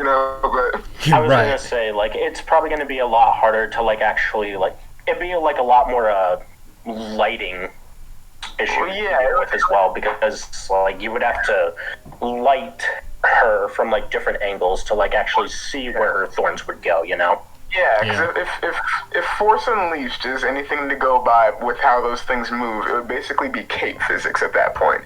So. Right. Okay. Yeah. I was really surprised how well Rosario pulled off those action sequences with the headpiece on. I'm like, oh man, she was so fast and agile and swift. I'm like, wow. Yeah. Had flashbacks to Clone Wars, man. I know. Yeah. Amazing. And those white lightsabers, I love the sound effect. I love how it looks. It's like, oh, it's perfect. Oh, I heard those in live action, and I was like, all right, and now I wait for the sound font to be released. Absolutely. And another thing with that metal spear... The Beskar spear, yeah. Yeah, the Beskar spear. I wish it retracted or something. It was like, it seemed kind of clunky for Mando to be carrying around. Like, I mean, it served its purpose in the action set piece. It still worked for that action beat, but it was just like, would Mando really be that impressed with that spear? I guess. I mean, it's Mandalorian stuff, so he'll take whatever's Mandalorian. But I'm just like, I wish it was a little bit more impressive than that. But another nitpick. I mean, I mean, it's more impressive about the material that it's made out of, and then, I mean, I guess it just kind of just adds to it the fact that it's like a solid piece rather than something retractable. I don't know. That's my opinion on that, but yeah, I mean, it's fine. It's fine. I was gonna say, I don't really have anything to say about that. It's just like it's long. It looks cool. I don't care. Right. It can retract lightsabers. Like, that's kind of weird, but like, I've gotten over it. I mean, once you see that the Beskar stuff can just reflect blaster bolts, it's like, all right, cool. The thing's just good against lightsabers. It's Jedi's weak. Impossible to do. Actually, yeah, it's just smarter. Well, you just aim for the gaps in between the armor and you're good. But yeah. So this is pretty much Star Wars' Vibranium. Yeah, basically. Yes. Yeah. That's kind of what I was thinking as well too. Yeah. I'm waiting for season 3 for him to pick up a shield. Oh yeah. No, we need to see a golden gauntlet. No. Yeah. What? All the lightsaber crystals. Oh my God. Ron showing up and just being like, "Fine, I'll do it myself." And that's how Palpatine comes back. Yep. Oh gosh. Anyway, moving on. We're gonna go into chapter 14, which is The Tragedy, directed by Robert Rodriguez. Okay. So they end up going to the planet that Ahsoka told them to go to, which is, I think it's called Tython, where they have to go to the mountain thing, where there's these ancient Jedi ruins, and they have to put Grogu on a rock so he can mentally like signal Jedi across the galaxy, I guess, and it creates this giant blue force field around him, which I thought was pretty cool. So while that's happening, Mando sees up in the sky that Slave 1 is flying and about to land. Slave ass 1. Slave 1. Jesus. So we know immediately shit's about to go down. So Mando goes to protect Grogu from whatever that is, and so he goes to the ship and sees whatever's going on, and lo and behold, there is Boba Fett in the flesh, and Boba's like, I want my armor, and then it's like you're gonna have to pry from my cold dead carcass, and it's like, I don't want your armor, I want my armor, and that's my father's armor. And it's like, are you Mandalorian? Yeah, and he's like, are you Mandalorian? And he's like, I'm just a simple man trying to make his way through the universe, like my father before me. I was like, yeah, call back to Attack of the Clones. But anyway, so he's like, oh, you ain't Mandalorian, I ain't giving you shit. So, and then Boba's like, oh, you gonna give me that armor. And then we find out that, oh, there's a hitman, or should I say hit woman, that's with him, that's aiming at Grogu right now and threatening Mando to give him back the armor, or else he's gonna shoot Mando. And it turns out that assassin is Finnick from season 1, so she's alive. And I was like, what? Wait a minute. Powered by distance now. I'm like, how are you alive? And then it finds out that Boba did some like robot parts to her anatomy, I guess. So, well, that's really interesting.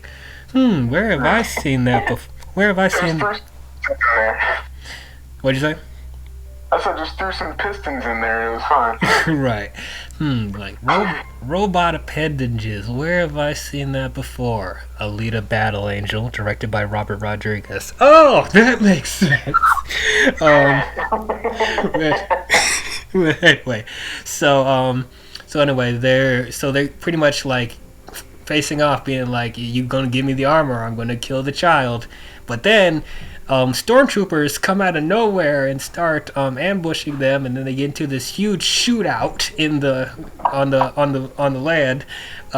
So yeah, Finnick, Boba, and Mando team up, and so Finnick shooting people and Mando shooting people and using those wrist torpedo things, which is pretty cool. And Mando's trying to get Grogu to move, but he can't get through the force field telepathy thing that he's created. And then Boba Fett is freaking kicking stormtroopers' asses with the staff. He's like freaking swinging for the fences, and just, oh my god, this is amazing. This is what I wanted from Return of the Jedi. This is what I wanted from Boba Fett in the original trilogy. This right here, Boba Fett kicking ass, like it was freaking awesome. So while all that's happening, Boba eventually goes into Mando's ship and gets his armor, and then he's shooting all the stormtroopers with his armor, and then he uses the torpedo on his jetpack and shoots down the 2 ships that's trying to escape, which I thought was freaking amazing.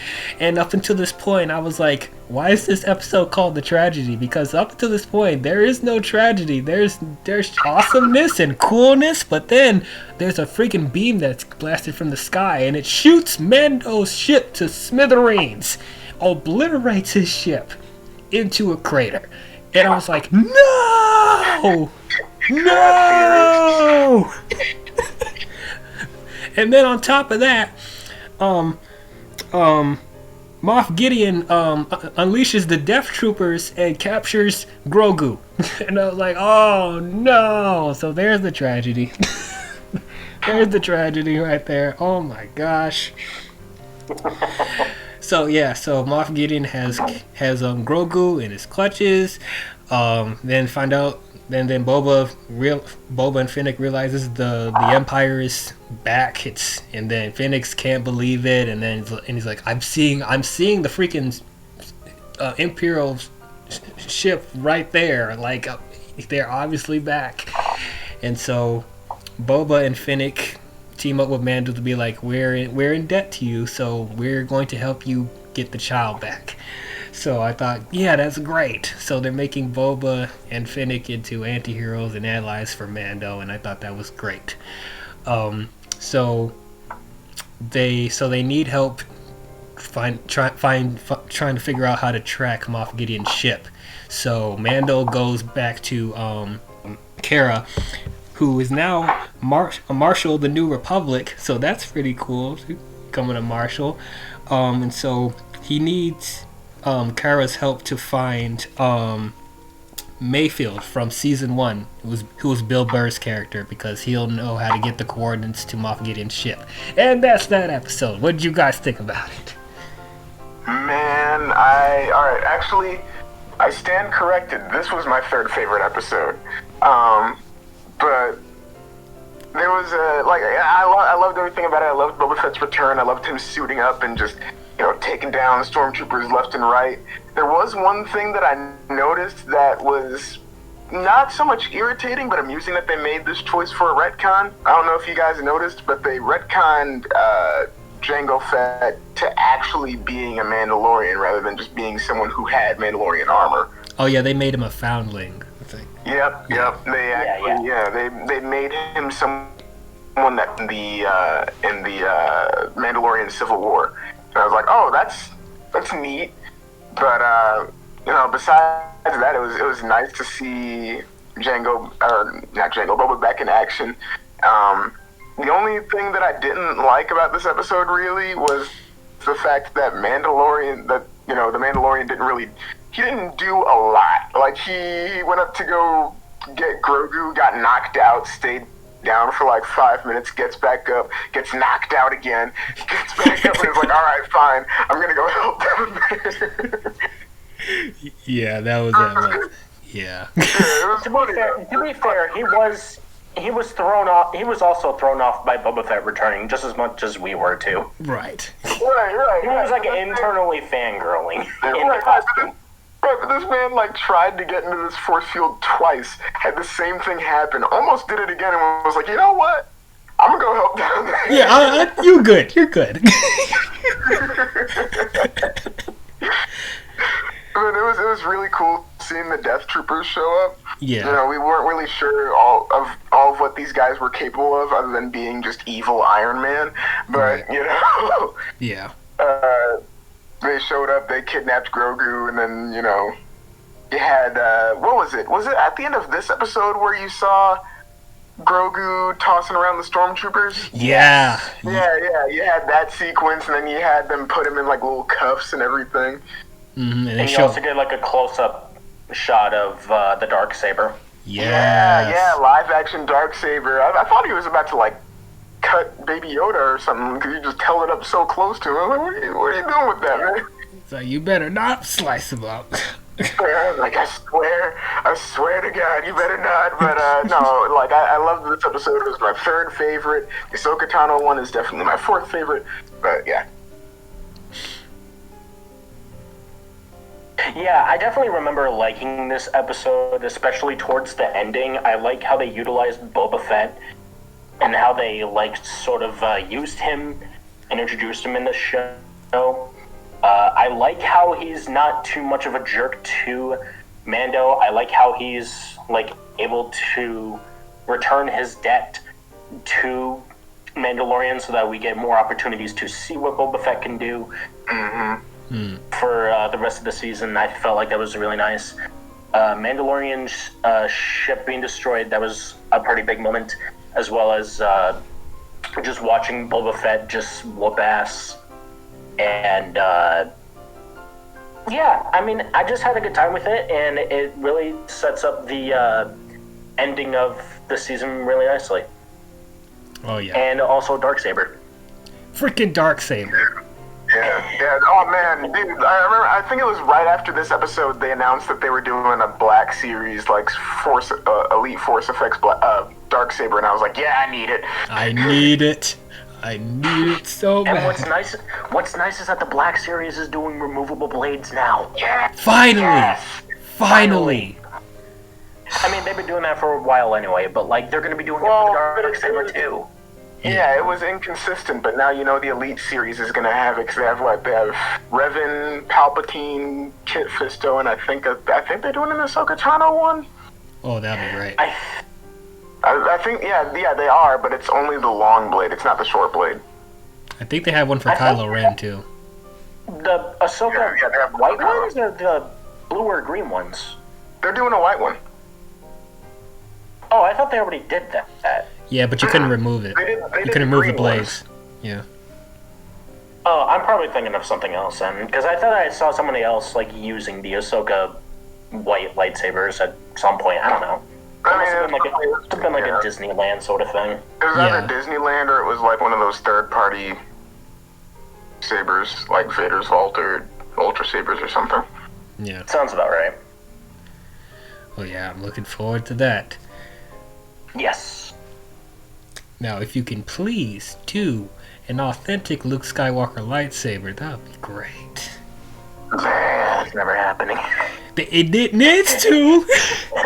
Hey, they've got one. They've got one. You just have to go to Florida and get it. Yeah, but then the neck of the hilt is still fat. Like what? No, it's got an interchangeable thing. I know, but you can't put the blade on the. You can't put the blade on with the thin. The thin neck. thing. See. There's a lightsaber company called Rebel Sabers that makes one. I know, but I don't want to spend $500 on it. You know. Oh no, the Rebel Sabers one I think is $150. $150. Yeah. That's really cheap. $150? No, that is not right. Hold on. I'm gonna pull it up real quick. Okay. Let me see. What's the name of the company? Rebel Sabers. Rebel Sabers? Yeah. They're neat. Let's see. This is the website. Master Series, I think. Right? Am I right? Is it the Master Series? No, it's the Night Series. Night Series. $235, sorry. Okay, I was gonna say, like, what the hell? Where are you getting this $150 from? Is that a sale? Yeah, because like It was I know probably they on ain't. sale. It was probably on sale when I saw it. But no, it's $235. Because I know that it ain't that cheap. I know it ain't. That sounded way too cheap. I mean, yeah, the Hasbro one for sure. That's $150. Yeah. Yeah. That's better than $500. I mean, they have one without the activation box. That's $190, but yeah. Yeah. See, I'm one of those like hardcore nerds that notices the little details on hilts or whatever, and if it's not accurate, I'm like, I don't even want to bother with it. Yeah, I'm the exact same way. I mean, at that point, and this one doesn't even have a D-ring on it.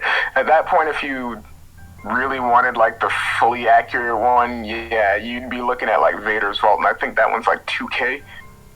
No thanks. Jesus! They try to rob these people. Yep. It really shouldn't be that hard to do that accurate hilt. It really Not shouldn't. that hard, but it's expensive. I mean, I'm not the one making them, so I don't know the details of doing that. But I'm just like, is it? I mean, you just gotta put the wires in the skinny thing and make sure the blade is not that heavy, and there you go. Yeah. I don't know. I mean, that all depends on it. Yeah. Okay. Actually, correction. 800. Oh, that's a big improvement.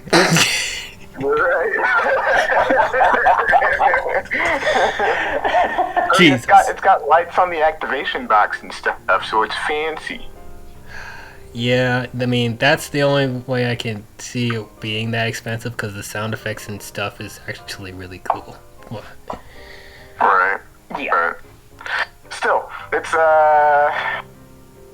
it's expensive if you want that kind of stuff. Yeah. But I'm just gonna make my own. I'm gonna make my own lightsaber company where I just make my lightsabers like reasonably priced. oh, that would be fantastic. You would be among the first. I mean, Rebel Sabers and Crimson Dawn are among those, but Yeah. you would be among the few. I'll say this: if you make it as cheap as as like the Hasbro toys are, you will sell out within a week.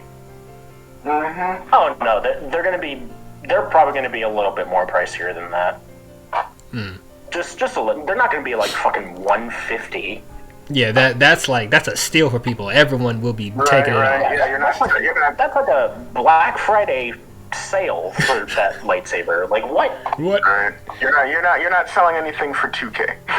No. we need to pay bills. Unless it's like the only way that I could sell something for 2K is if it was like a collection of lightsabers or something. Or like you get like all of the lightsaber parts like in existence for like around 2K or something. Yeah. But yeah, that was that tangent. Yep, back to the Mandalorian. So, yeah, I think, I just like, I think this was just an episode to just show like, this Boba Fett is back, and this is what you wanted from Boba Fett. So I didn't mind Mando necessarily taking a backseat in this episode, and then also also establishing Finnick being back, which I can buy it. I can buy how she came back. So I think Beefalo was the one that called Finnick coming back, and I was like, I don't think she's coming back. She's dead. But then she came back. I was like, oh no. Oh, did he actually call that? I think he did. I'm pretty sure he did when we were discussing it before, and he was just like, nah, that's not happening. And sure enough, the magic of pistons and Alita Battle Angel technology. Yeah. The magic of movie callbacks. Yep. All right. Well, if we're done with that, it is time to go into chapter 15, which is The Believer, directed by Rick Famuyiwa. So as it ended off in chapter 14, Mando goes back to Cara, who is now a new Marshal of the New Republic. And so he gets her help to find Mayfield, who is Bill Burr's character in the last season, who helped him with that helping freeing that prisoner from that prison ship, whatever. So he's at a mining prison field, I guess. And Cara gets him out of there. And so they need Mayfield's help because he used to be part of the Empire, so he knows how to get the coordinates to ships and stuff like that. But Mayfield's like, the only way I can get the coordinates is if we go to this planet where there's a base there, and we have to use this chip and put it into a computer and get the coordinates there. So Mayfield, Mando, Cara, Finnick, and Boba do this heist mission at the base to get those coordinates. So Finnick, Cara, and Boba can't go into the base because they'll instantly recognize them. So Mayfield and Mando end up going in there, but they're disguised as the stormtroopers that's wearing those I think those grayish green uniforms that they're driving the vehicles, I guess. So they're driving this huge vehicle that's holding these radioactive fuel, where if the vehicle like impacts with stuff too much, or if it shakes too much, then it's going to cause it to blow up. And so these pirates come out of nowhere and try to blow up the vehicle with the fuel stuff in there. And so there's this huge fight on the vehicle, like Indiana Jones style, like Mando fighting these pirates, and they're all trying to get these bombs on the thing so it could blow it up or whatever. So I thought that was a pretty cool sequence. But eventually they're saved by TIE fighters, because they're disguised as Imperial officers, and they end up getting into the base.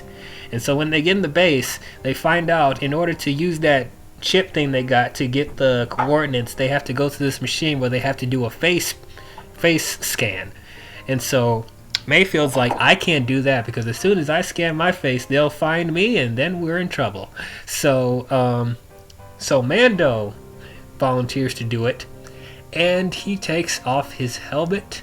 And we all know how he is with taking off his helmet, but he has to do it in order to get the coordinates. So we see Pedro Pascal, space in the flesh.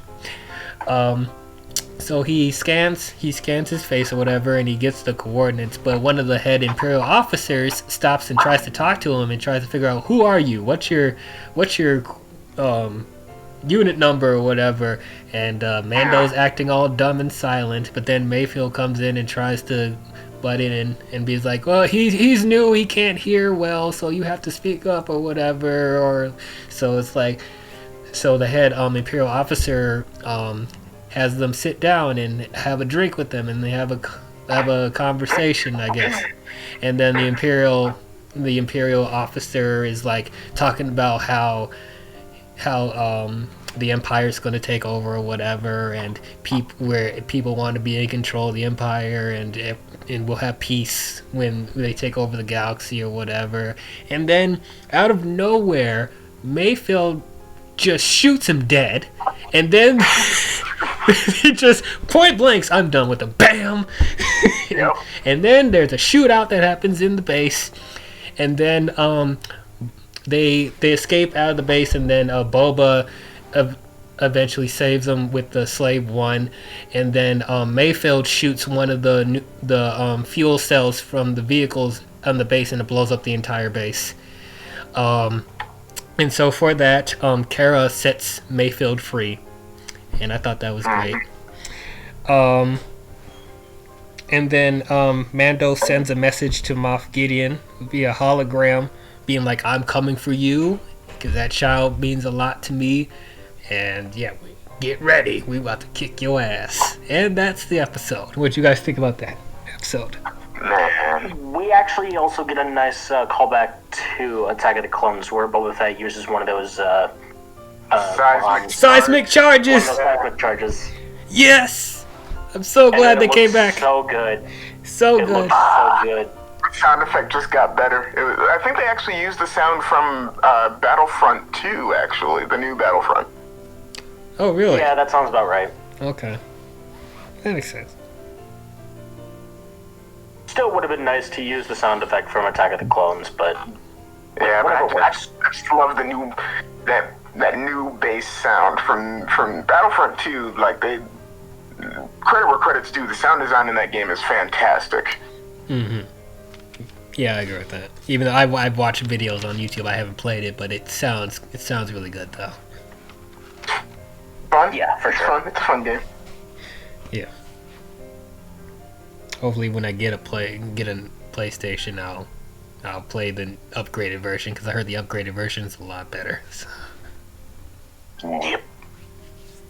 But yeah, I remember, like, for this episode, like, I felt like there was a bit of, like, a slow start to it. I feel like that's kind of a trend going on from, like, all the episodes from season 2, but like, Western. With this episode, it kind of felt like up until we got to the conversation with the Imperial officer, things started to get a lot more interesting.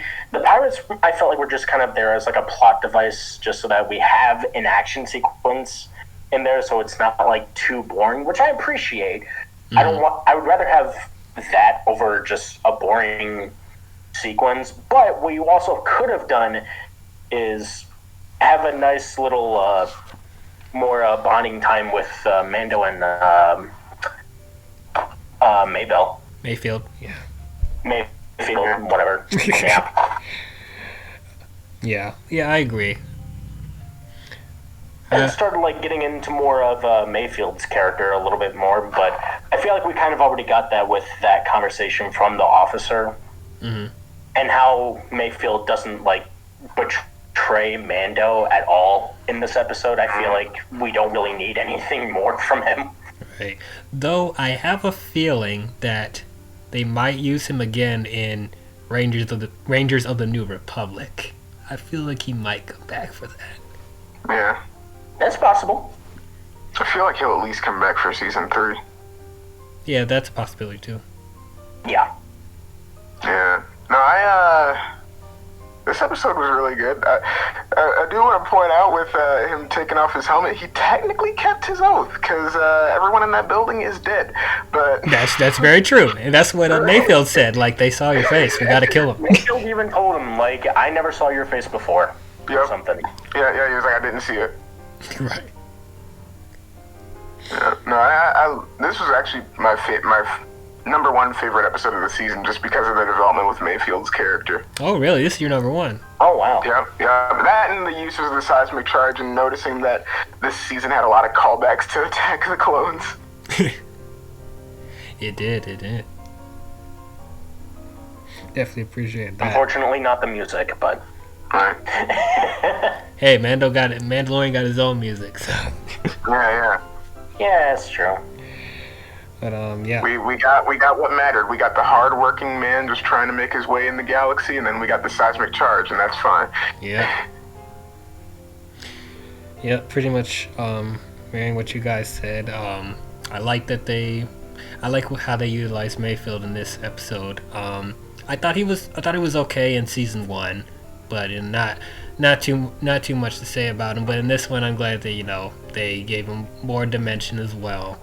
And I would have liked to add a little bit more development with him between Mayfield and Mando. But again, I know that's probably not the best time to do it because they're in the middle of an Imperial base, so it's like they have a sense of urgency happening.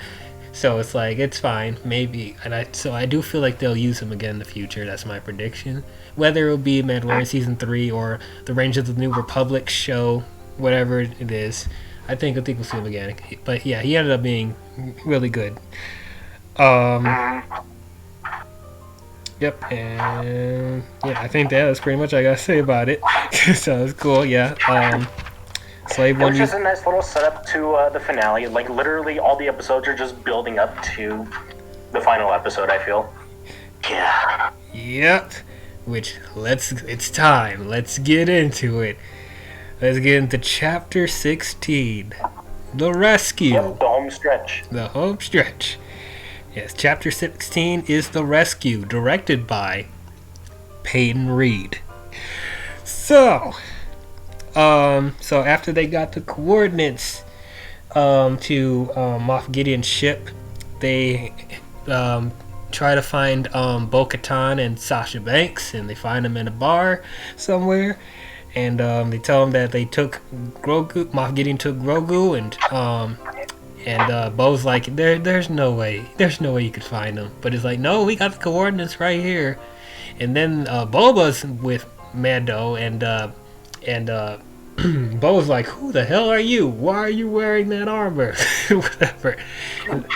And then Boba's like, this armor belonged to me and my father before me. And then Bo's like, you're a disgrace to your kind and that armor.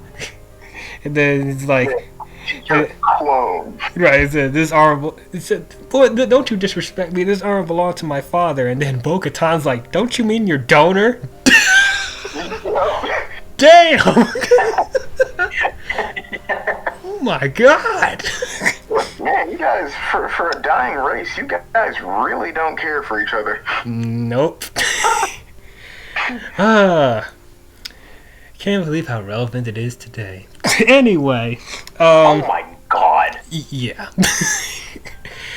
But I don't want to get into politics right now. But anyway, just saying, a lot of things that mirror stuff that happening in society today. But anyway, so Boba and Sasha get in each other's faces, and they get into a little fight at the bar, and Sasha puts Boba in a spinning DDT through a table. Oh my god. Vintage Sasha Banks right there. And then they're shooting wish flamethrower at each other and whatever. And Bo's like, will you stop it? If you showed this much effort when the Clone Wars were happening, we would have never lost our kind. And I was like, yeah, that's a good point. That's a real good point. But anyway, they end up allying with each other, and they create a plan to infiltrate Moff Gideon's ship. So they steal one of the Imperial crafts that's holding that scientist with the glasses from the first season that was trying to do experiment. Dr. Pershing, I think is his name. Dr. Pershing? Pershing. Yeah, Dr. Pershing. So yeah, he comes back, and so they get him to tell them like what's in Moff Gideon's ship and what they need to look out for or whatever. So they use his Imperial ship to create a diversion where it seems like they're Imperial officers flying the ship, and Boba Fett is shooting at them, and they're trying to, you know, find safe haven in Moff Gideon's ship, and so they play it off like Boba's trying to chase after them, and so they end up getting in the ship, and Boba just leaves with Slave One and just light speeds and goes away. I'm like, oh, that's all we see of Boba. I'm like, okay. Alright, see you later, man. Go see you later. So anyway. Bye, buddy. Bye, your dad. Yeah. So Finnick, Bo, Sasha, and Kara split off to find Moff Gideon and take over the ship, while Mando goes to look for Grogu. So I really like the sequence of the ladies infiltrating the ship and shooting out. I thought that was really cool. Them working together, showing off how badass they are. I know there'll be some people that be like, "Oh my God, you pushing female agenda, blah blah blah blah blah." Will you just shut up and enjoy the moment, please? This is awesome. This is amazing. That was their little A-Force moment there. So I thought that was cool. And then Mando finds where Grogu is being held, and oh look, Moff Gideon is there waiting for him, and he's holding the Darksaber near Grogu, and so Moff Gideon talks about, like, you can have him now because I already got what I want. I just wanted his blood because I was going to use it to, you know, to give an edge to the Empire or whatever, which maybe the blood they're using to resurrect Palpatine and blah blah blah. But you know, maybe it's another thing, but most likely it's that. So Moff tries to trick Mando, and is like, oh wait, before that even happens, I'm sorry, I'm skipping around. Before that even happens, Mando encounters the Dark Troopers. They're in the room and they're activated, and Mando locks the door before all of the Death Troopers can get out, but one of them escapes, and he gets into a fight with one of them. And dude, if Mando didn't have that armor on, he would have been dead.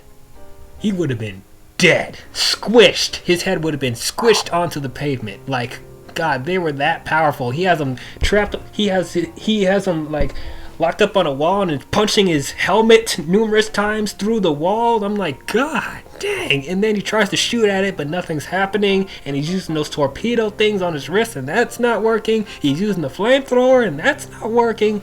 The only thing that he could use to dispatch it was that metal spear that he had, and it's like he barely got out of that alive.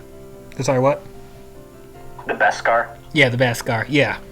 So yeah, he barely got out of that alive.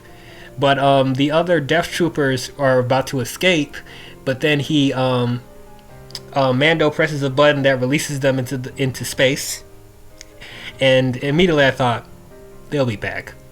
They'll be back. Not that easy, but anyway. Then yeah, they got jetpacks. Yeah, they got jetpacks. They forgot. But anyway, then we get to the Grogu stuff with Moff Gideon. So Moff tries to trick him into being like, you take Grogu and you leave the ship. And so he tries to reach for Grogu, but of course Moff is tricking him, and then they get into a fight with Moff using the Darksaber versus Mando using I keep forgetting the spear's name. The Beskar. The Beskar, yep. So they get into a fight with that. And Mando ends up defeating Moff Gideon. And then meanwhile the ladies get to the main room where they're piloting the ship, and they take over that. And then Mando eventually meets them with Moff Gideon captured, and Mando has the Darksaber in his hand, and then Bo-Katan is looking at him like, what? What the hell just happened? And then Mando's like, yeah. Mando wins with a twist. With a twist. And it's like, wait, what's going on? And then Moff's like, oh, you don't know, do you? Right. You gonna kill him now? So, Bo can't just take the Darksaber. It has to be won by combat. So since you beat me, that Darksaber is technically yours, and Moth has to defeat you in battle in order to take it. And so Mando's like, no, I'm not gonna do that. I surrender. I give. Take the Darksaber. But Bo's just standing there like, no, I can't. And I'm like, oh no. Wait, what? Wait, what? I have questions about that. We'll get to that later. But yeah, so Moth wanted Mando to defeat him in battle and take the Darksaber from him because it'll cause conflict. So I'm like, goodness, Moth is like ahead of everyone at this point. And so the Dark Troopers eventually find their way back into the ship, and they try to seal off all the blast doors. But of course the Dark Troopers can break through that, and they're slowly breaking into them. And so they're all, making their stance into that room. They're all getting ready, got their helmets on, their blasters on, they're getting ready for war. But Moff Gideon's like, y'all ain't gonna live. Once they get in here, all of you are gonna be dead, except for me and the child. So you better face facts now. But then out of nowhere, an X-Wing comes in and gets into the ship. And then Bo-Katan tries to contact it, being like, please identify yourself. Nobody answers. When I saw that X-Wing, I'm like, wait, what? One X-Wing, what is that? What is that? And then Grogu's ears start to pop up. I'm like, wait a minute. And then you see the security cams of this person in a black cloak, and I was like, No, we're not doing it. There's no way. And then you see in the security cams, he pulling out a lightsaber and freaking destroying the Dark Troopers. And I'm like, okay, yeah, that's a Jedi. That for sure is a Jedi. But that can't be Luke, can it? But then it's showing the cloaked figure with a green lightsaber and the black glove, and what looks to be Luke Skywalker's hilt, and I'm like, that's Luke fucking Skywalker! That's Luke fucking Skywalker! Luke Skywalker's back! I was looking at the lightsaber and the belt just to see if it was him. And I'm like, I thought it was Ahsoka at first. That's what I thought at first too. Stolen X-Wing. Yeah, that's what I thought at first too. Like Ahsoka's probably coming back, right? Like, and then I see green lightsaber. Like, oh, we're doing this. We're doing this. I forgot what time zone this is. Oh my gosh! So Luke is hacking these Dark Troopers like they're nothing. Like, we saw one Dark Trooper almost kill Mando. But freaking Luke is just slicing them up like it's nothing. Like, oh my god, just going through these Dark Troopers using Force abilities. Like, oh my god, this was just freaking amazing. And then you have a bunch of Dark Troopers lined up in the hallway. And then this scene that pretty much emulated the ending sequence with Darth Vader in Rogue One. Except, I was gonna say, they're literal parallels to each other. Literal parallels. Skywalker rite of passage. Yes, Luke comes up in there when the doors open. He's freaking taking on all of those Dark Troopers at the same time, just hacking them up. Yeah, Rogue One, Darth Vader style. And then he uses Force Crush on one of the Dark Troopers, just crushing them with the Force. I'm like, oh my god, this. Oh god, I nutted 5 times. Jesus Christ, that was amazing. And I got tears. Oh my god. Oh god. I had tears. I didn't shed tears in Star Wars since Return of the Jedi. Oh my god. Oh no. It was a pretty big moment. It was so big. Oh my gosh. But so he's all doing it while he's, has the hood on. So Grogu is touching the screen, being like he recognizes who that was. And so Mando sees that and is like, open the doors. And so he does, and then Luke comes in with the the hood still on, like he has a lightsaber. He turns off his lightsaber. He puts it on his hilt. He takes off his hood, and there is de-aged Mark Hamill, Luke Skywalker. Oh my gosh! He's like, "Are you a Jedi?" He's like, "I am." And then he's like, "Come, little one." And then Grogu's hesitant, and then Mando's like, he doesn't want to go with you. And then Luke's like, he wants your permission. He's like, I'll give everything to protect the child, but he could never be truly safe until he masters his abilities. And then you have, oh my god, this touching moment where that Grogu and Mando are about to part ways, and so there's one last goodbye, and then Grogu touches his helmet, and then Mando takes off his helmet so Grogu can look at his face for the first time, and I'm like, oh my god, this is so beautiful. It was at that point that I started to shed a tear. Yes. Oh yes. Oh Well, yes. what was cool was that was actually Mark Hamill too playing that. Yeah. Yeah. Yeah. There was a body double, but like they used like Mark Hamill's like performing. Yeah. Role. Right. So I thought that was great. And so Mando puts him down in front of Luke, and then R2 comes in. I'm like, God damn it! I'm here crying even more. Damn it, Filoni! Damn it, Favreau! But Grogu and R2 like interacting for the first time. You just see Luke looking at Mando, being like, "Yeah, he's gonna be okay." And then Grogu, reaches for Luke, and then Luke picks him up, and then they leave, and he's like, "May the Force be with you." And then they leave with the hangar doors, and they're just looking off, and it's just so beautiful. It's so good, yeah, it's so good. Literally everybody is crying. Everyone cried. Literally anyone who saw that episode. Oh my god! Then the doors close, and then freaking end credits. Wait, what? End credits. And then, to my surprise, Peyton Reed. Out of all the directors, they chose Peyton Reed to do this episode, and he did great. Oh my god. He fucking nailed it. He nailed it. Like, oh my gosh. Oh my gosh. After the credits. Oh yeah, after the credits. And then they set up we go back to Tatooine, and we're at Jabba's palace. And I'm like, what? And then dang, I forget what's that alien dude's name? Fucking Bib Fortuna is on the throne. Yeah, fat Bib Fortuna. A fat Bib Fortuna. Big Fortuna. Right.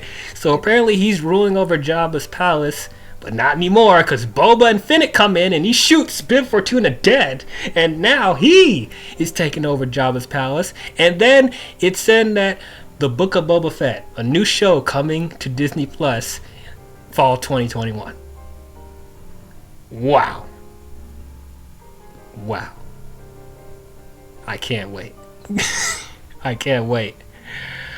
Oh, I don't know where to start with this, man. I don't know where to start. So going into this episode, there was a lot of speculation of who was going to be the Jedi that meets up with Grogu.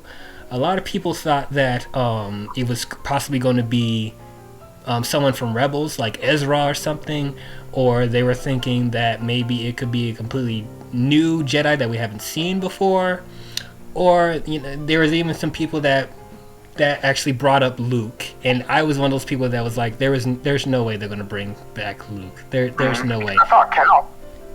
Yeah, they were like, he was like on the bottom of my list. Like I didn't think they were gonna go that far with it, but unless they already had Sebastian Stan already on the phone call and they confirmed it from there, then yeah, right.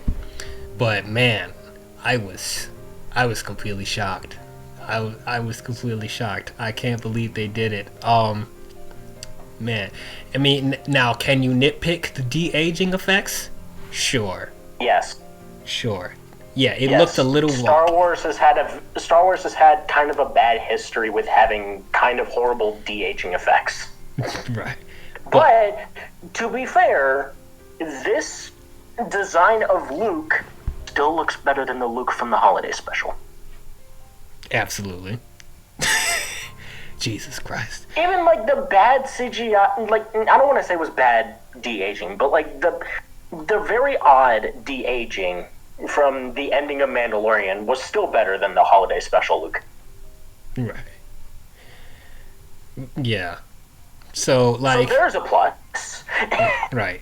So yeah, there's been a history of weird de-aging with Star Wars. It's weird that Marvel can pull it off perfectly, but Star Wars is still having a problem. It's still strange, but you don't get the same fucking team to do it? I guess not. Just get the people from Captain Marvel to do it. Yeah. It's not that hard. Right. Well, then again, to be fair, Rogue One did come out before Captain Marvel, and so okay, yeah. Yeah, I mean, yeah, but Captain Marvel just did the de-aging better than Rogue One did. Right, and even like Endgame, because remember the young Ant-Man, like fucking Hank Pym. Hank Pym, yeah, young Hank Pym. That was really good too, and Stan Lee. So I was like, and Ego. So I'm like, what from Guardians of the Galaxy 2? I'm like, what's going on, guys? But anyway, I can overlook that how they're used in the context of the scene, because I didn't mind it in The Rise of Skywalker. I didn't mind the context in Rogue One, even though I think that was the worst one, but I didn't mind the context of it. And in this one, I could care less. I could care less how good the de-aging effect was, because how Luke was utilized in this episode was great. It was fantastic.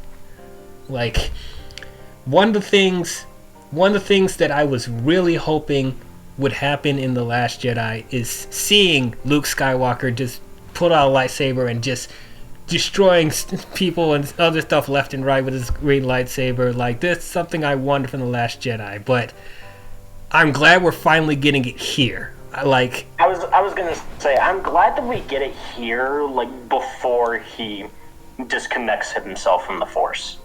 Because that stuff I thought was, like, more interesting to me than, him just throwing down, which worked in this context. Right.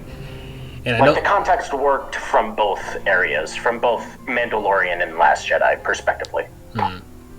And it's like, I didn't have a huge problem with what he did in The Last Jedi necessarily, but like that's just something that I always want to see in the Star Wars movies. Even though I did get that in Return of the Jedi, but I just wanted to see him, in his prime as a Jedi doing that type of stuff, as did a lot of other people. Right. And it's like, I know there's gonna be there's already people out there being like, this is the Luke that's supposed to be, not the Last Jedi, fuck the blah blah blah blah. You know what? That doesn't make me unappreciate what they did in The Last Jedi less. Like, that was a different story. That was a different time period for Luke, and that was a different story that they had to tell with Luke at that period of time. If anything, it makes me interested in what happened after that more.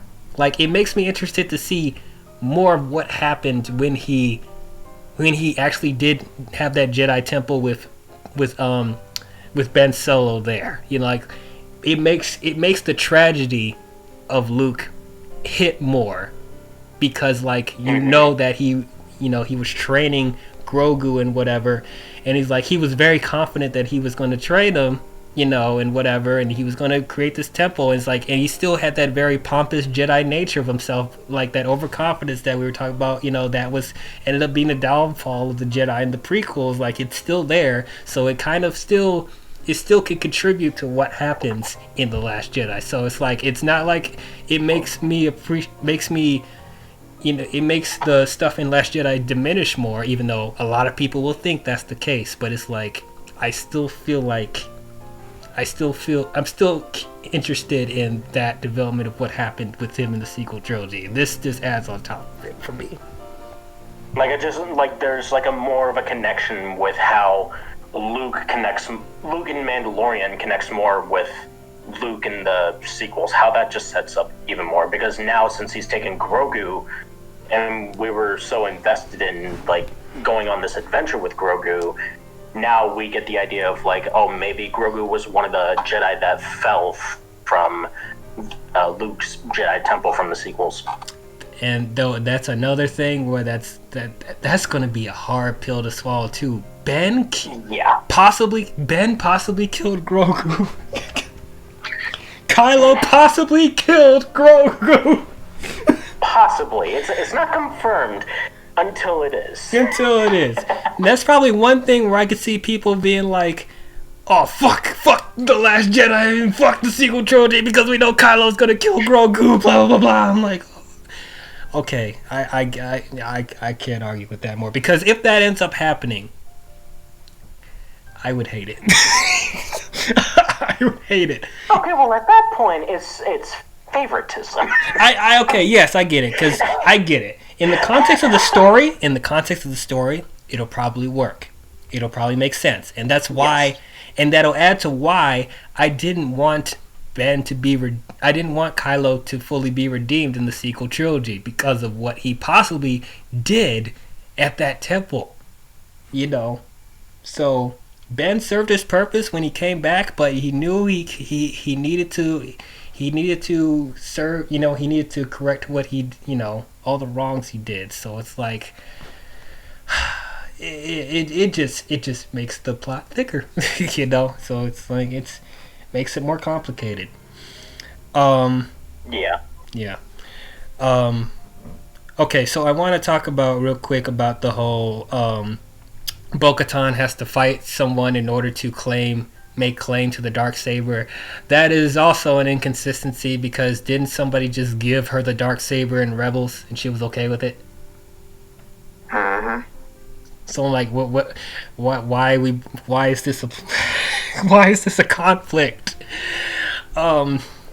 Yeah. I don't see, like, I actually appreciated, like, in the earlier episodes that they explained why there's some Mandalorians that don't show their face and some of them that do. They thoroughly explained that fact. So I was like, thank you for that. But then you created another inconsistency on top of that. So I'm just like, I mean, I know they want to create excitement for season 3. You'll possibly see Bo-Katan versus Mando, I guess. Which is like, is that something I really want? Not necessarily, but, you know, I guess it just raised questions for what's going to happen in season 3, I guess. But it's just, I just didn't appreciate that inconsistency. Like, I don't know how to feel about it. Though, yeah, as I said, that final moment with Grogu and Mando I thought was perfect. I know there's some people that was like, oh, I wish he didn't show his face in chapter 15 because, you know, that would have made that moment more special. Did you guys forget that he showed his face in season 1? Like, so that doesn't really diminish the moment anymore because we already know what he looks like. So that didn't really bother me. And also in the context of that episode, he had to. So, you know, the way they did it in that episode, I didn't mind it. And that moment was still powerful regardless. So I was fine with it. And then I like that fight that between Moff and Mando. I thought that was pretty cool. Yeah, that was a fun little exchange. Yeah, seeing the Darksaber, you know, in action more. That was great. And we're gonna see it more in season 3. Oh boy. So yeah, any other lasting thoughts? One thing that I wanted to question about was in the Clone Wars TV show, how they had Darth Maul and whoever the other guy was, I can't remember his name.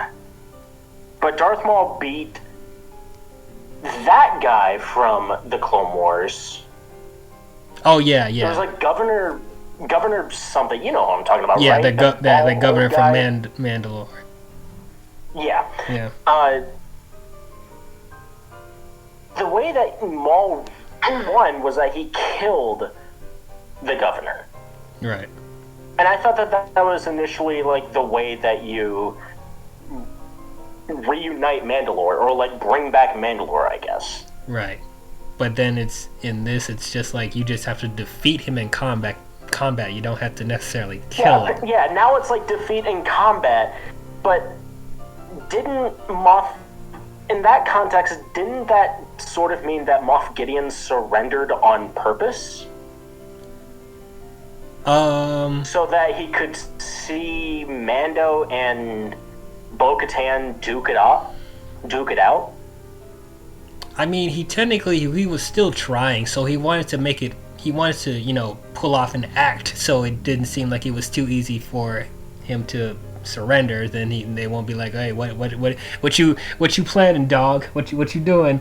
So I think he actually tried, but like I think he knew he was gonna get defeated, and it's like, you don't know what you just did you? So yeah. That's another inconsistency, though. You're right, because in the Clone Wars, Darth Maul actually killed someone to get the Darksaber, and then this one, no, he just defeated him in combat. So it's just like, which one's it gonna be in season 3? You know, do they just have to defeat in combat, or do they have to kill one another?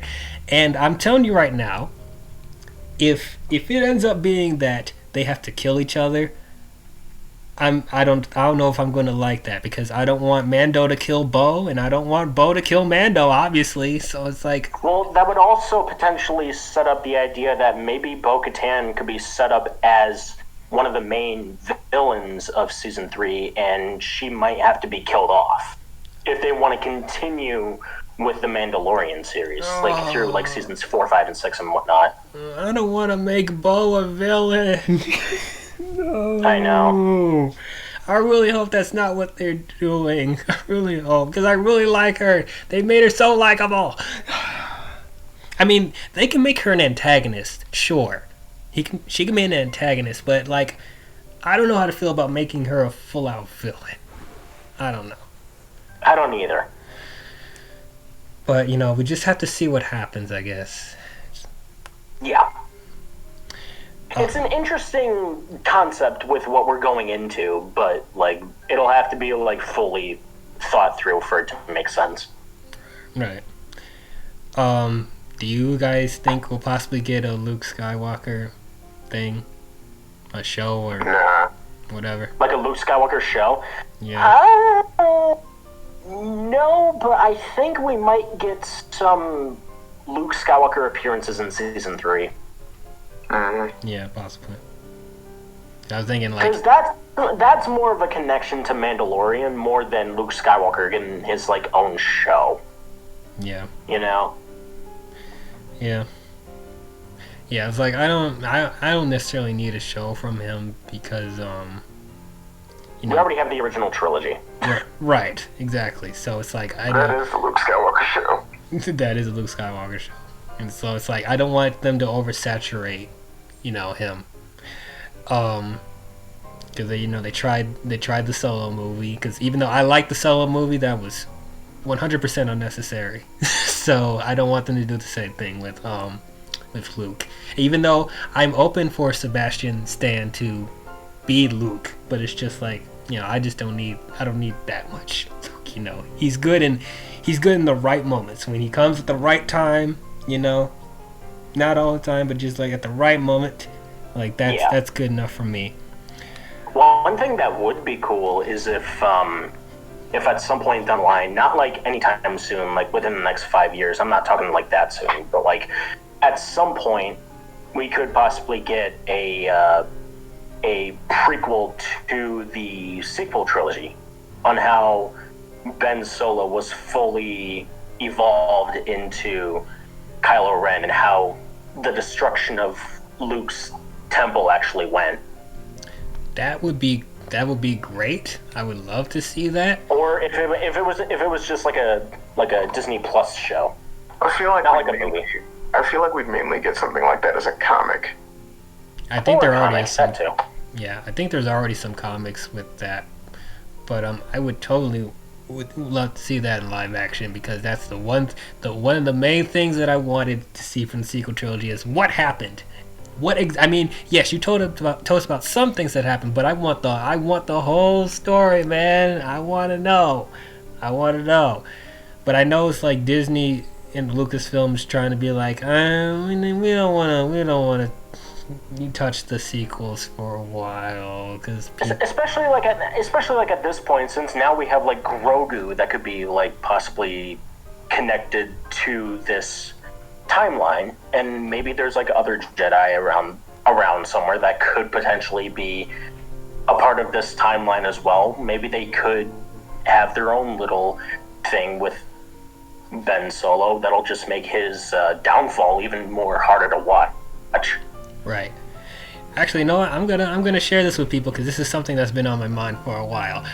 I think it would be great if I don't think they're gonna do this because they don't want to get backlash right now. But it's like I really think they should do like a Clone Wars Rebels type show that takes place after the Rise of Skywalker that mainly focuses on Rey, Finn, and Poe, but it can focus on other characters too. It doesn't have to be. It could be like an anthology thing, like the Clone Wars show was, and give more development to those characters.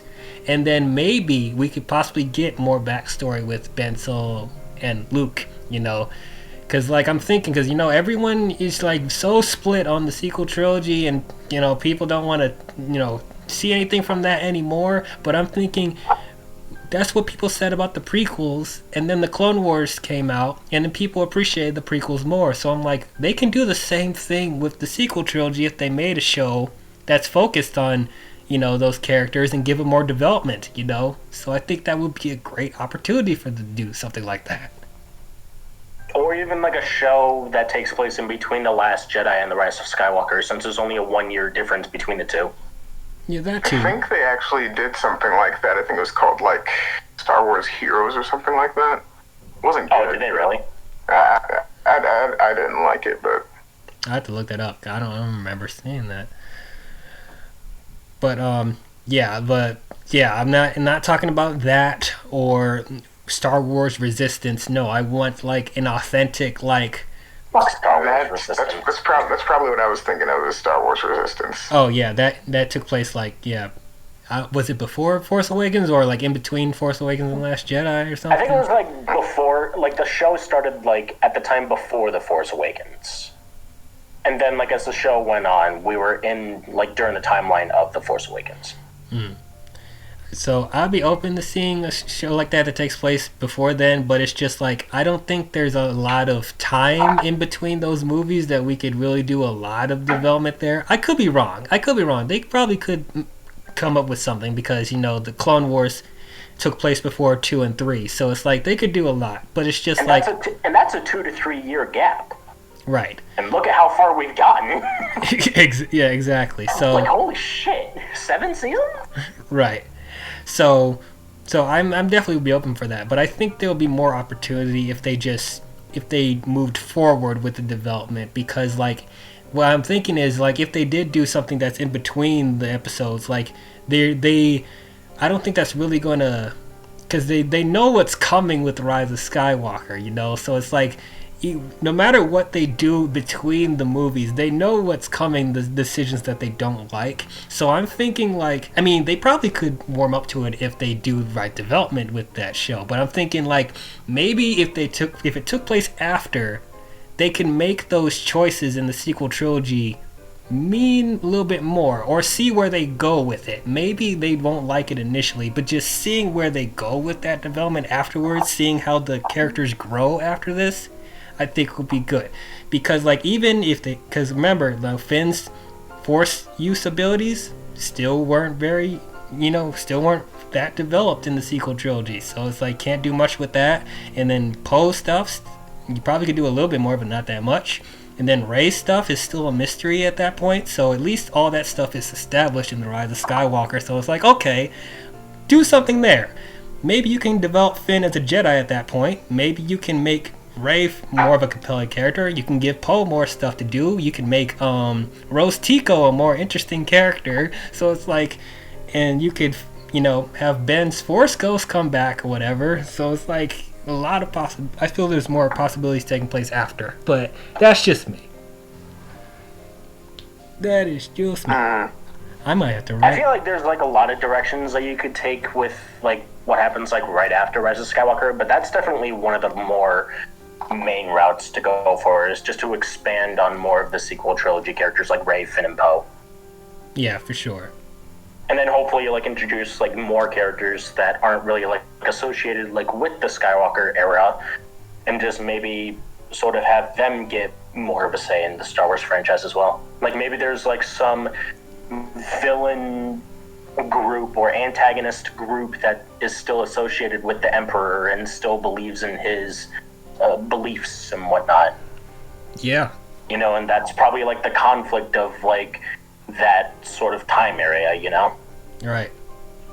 And then they could possibly bring back some ideas from the extended universe. I know you're not a big fan of that, Ruby, but it's like there's a possibility they could like bring some stuff back that people wanted to happen. Like, I don't know. Like, as long as they don't make it like complete parallels from each other, then it's fine. Right, exactly. Don't just copycat and whatever. You know. I was gonna say, don't plagiarize a comic and make it into a movie.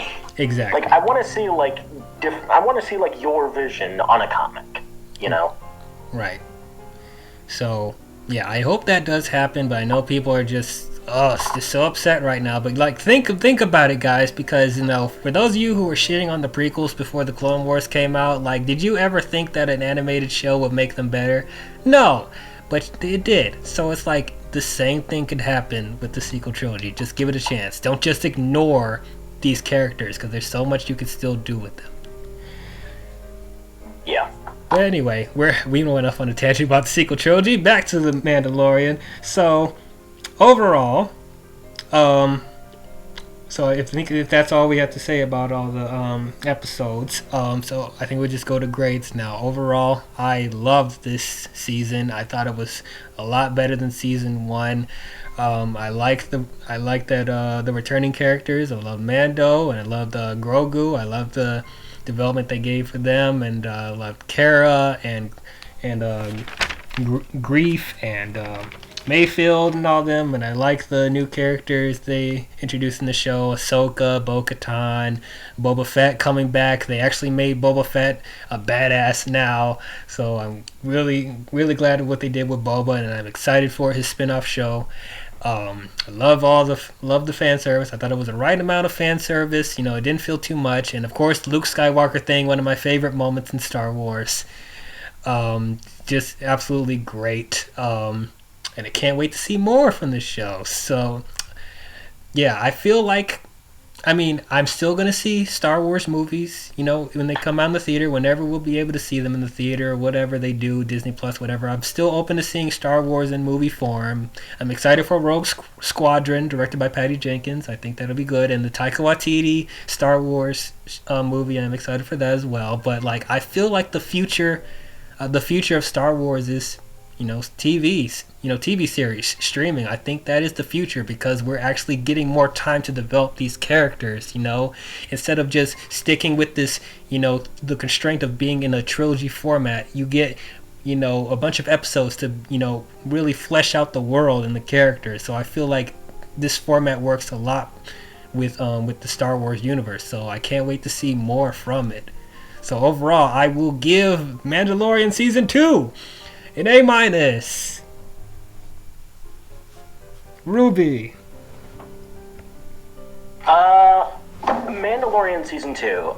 I feel like that this is definitely a step up from season 1. I feel like, you know, season 1 had like I said at the beginning, it had a problem with you know, character dynamics. This season definitely expanded on characters that we want to know more about. Baby Yoda has a name now. It's Grogu. And even with legendary characters coming in, like Bo-Katan, Ahsoka, Boba Fett, Luke Skywalker even, and like the setup to what could be coming after season 2, like, you don't feel like that this is just the end of Mandalorian, even though that's kind of what I felt like after watching the season finale for the first time, but now I don't think that. It'll be very interesting to see where they take season 3. season 2 did have its down moments. I definitely feel like chapter 10 was its weakest point in the season, like, no question. Like, there was literally no other worse episode from that season. But, like, all the while having, like, some consistency issues, like, I do feel like that this is some of the better Star Wars content that we have gotten in the past 5 years. So I, too, will give Mandalorian Season 2 an A-. Yeah. Sweet. Yeah, no, I pretty much wholeheartedly agree. Like, this is some of the best content that Disney made with this property, like, since they've gotten it. And, like I've said before, like, there was hardly anything I really had to complain about when it came to this season. So, I mean, overall, like, it gave me some of my favorite moments from the franchise as a whole. It gave me, like, some, like, the season finale was emotional in a way that I didn't think Star Wars could really be, for a while. But, yeah, no, overall, I'd give it an A- as well. Sweet. I think that's like the first time we all had the same That's grade. probably like the first time we've had everybody have like the same exact rating. Right. At least, unless Beef comes in, it's like, actually, I'm gonna give it something else. I'm like, okay. Yeah, give it a D-. Like, oh, all right. Like, wow, Yeah, I okay. love this show, D-. Like Last Jedi, I love Last Jedi, B-, or like fucking D+ or something like that. Oh wait, he said I remember he said with the Rise of Skywalker, I freaking love this movie. It's not good, but I love it. But He said he had a fun time with it, Yeah. and I think he had it in like his top 5 Star Wars movies or something. But then again, that was a year ago, so maybe that changed. I don't know. Well, anyway, that is our thoughts on Mandalorian Season 2. What did you guys think about it? Did you guys love it? Did you guys hate it? Did you guys think it was okay? Comment below and let us know. So, I don't know what next Star Wars wise we'll cover. I mean, yes, we know the Boba Fett show is coming and Mandalorian Season 3 is coming, so of course we'll cover those in the future. Though there's a lot of other things that's coming the Star Wars wise that I'd like to cover. We still haven't talked about Rebels. Oh no. Oh no. I'm sure a lot of people wanted to talk about Rebels, so maybe that's something we'll cover in the future, hopefully. Oh no. I don't know what your problem is. A lot of people love Rebels. I don't know. I'm just messing. Yeah, sure you are. And holiday special? I don't know. That's a hard maybe. It's hard, maybe. Maybe if we're feeling generous this holiday season, we'll see. If there's literally nothing else Star Wars or Marvel to talk about, or even DC possibly, then sometimes there's just a last resort. But yeah, so there's also going to be the Rangers of the New Republic and the Acolyte and the Lando show and Obi-Wan, obviously, and Hayden Christensen's coming back. Yeah, the Bad Batch. Oh god, a droid story, Star Wars Visions, they're pretty much turning Star Wars into the MCU, I guess, at this point. So, like I said, Marvel 2. Marvel 2 indeed. So I'm looking forward to most of them. Fuck that Cassian Andor show though. But yeah, whatever. Yeah. I mean, I'll watch it, see how it is, but not expecting too much from it. Yeah. But yeah. So that's all we have for you, Star Wars fans. So we will see you guys in the next one. May the Force be with you. Bye-bye. We can't wait for you guys to say that you hate us. Oh yeah, I'm waiting for those comments. I'm waiting for those comments. You're not a true Star Wars fan. How can you like that Jedi and Rise of Skywalker was garbage? Blah blah blah blah blah blah blah. Okay, shut up. Just shut it.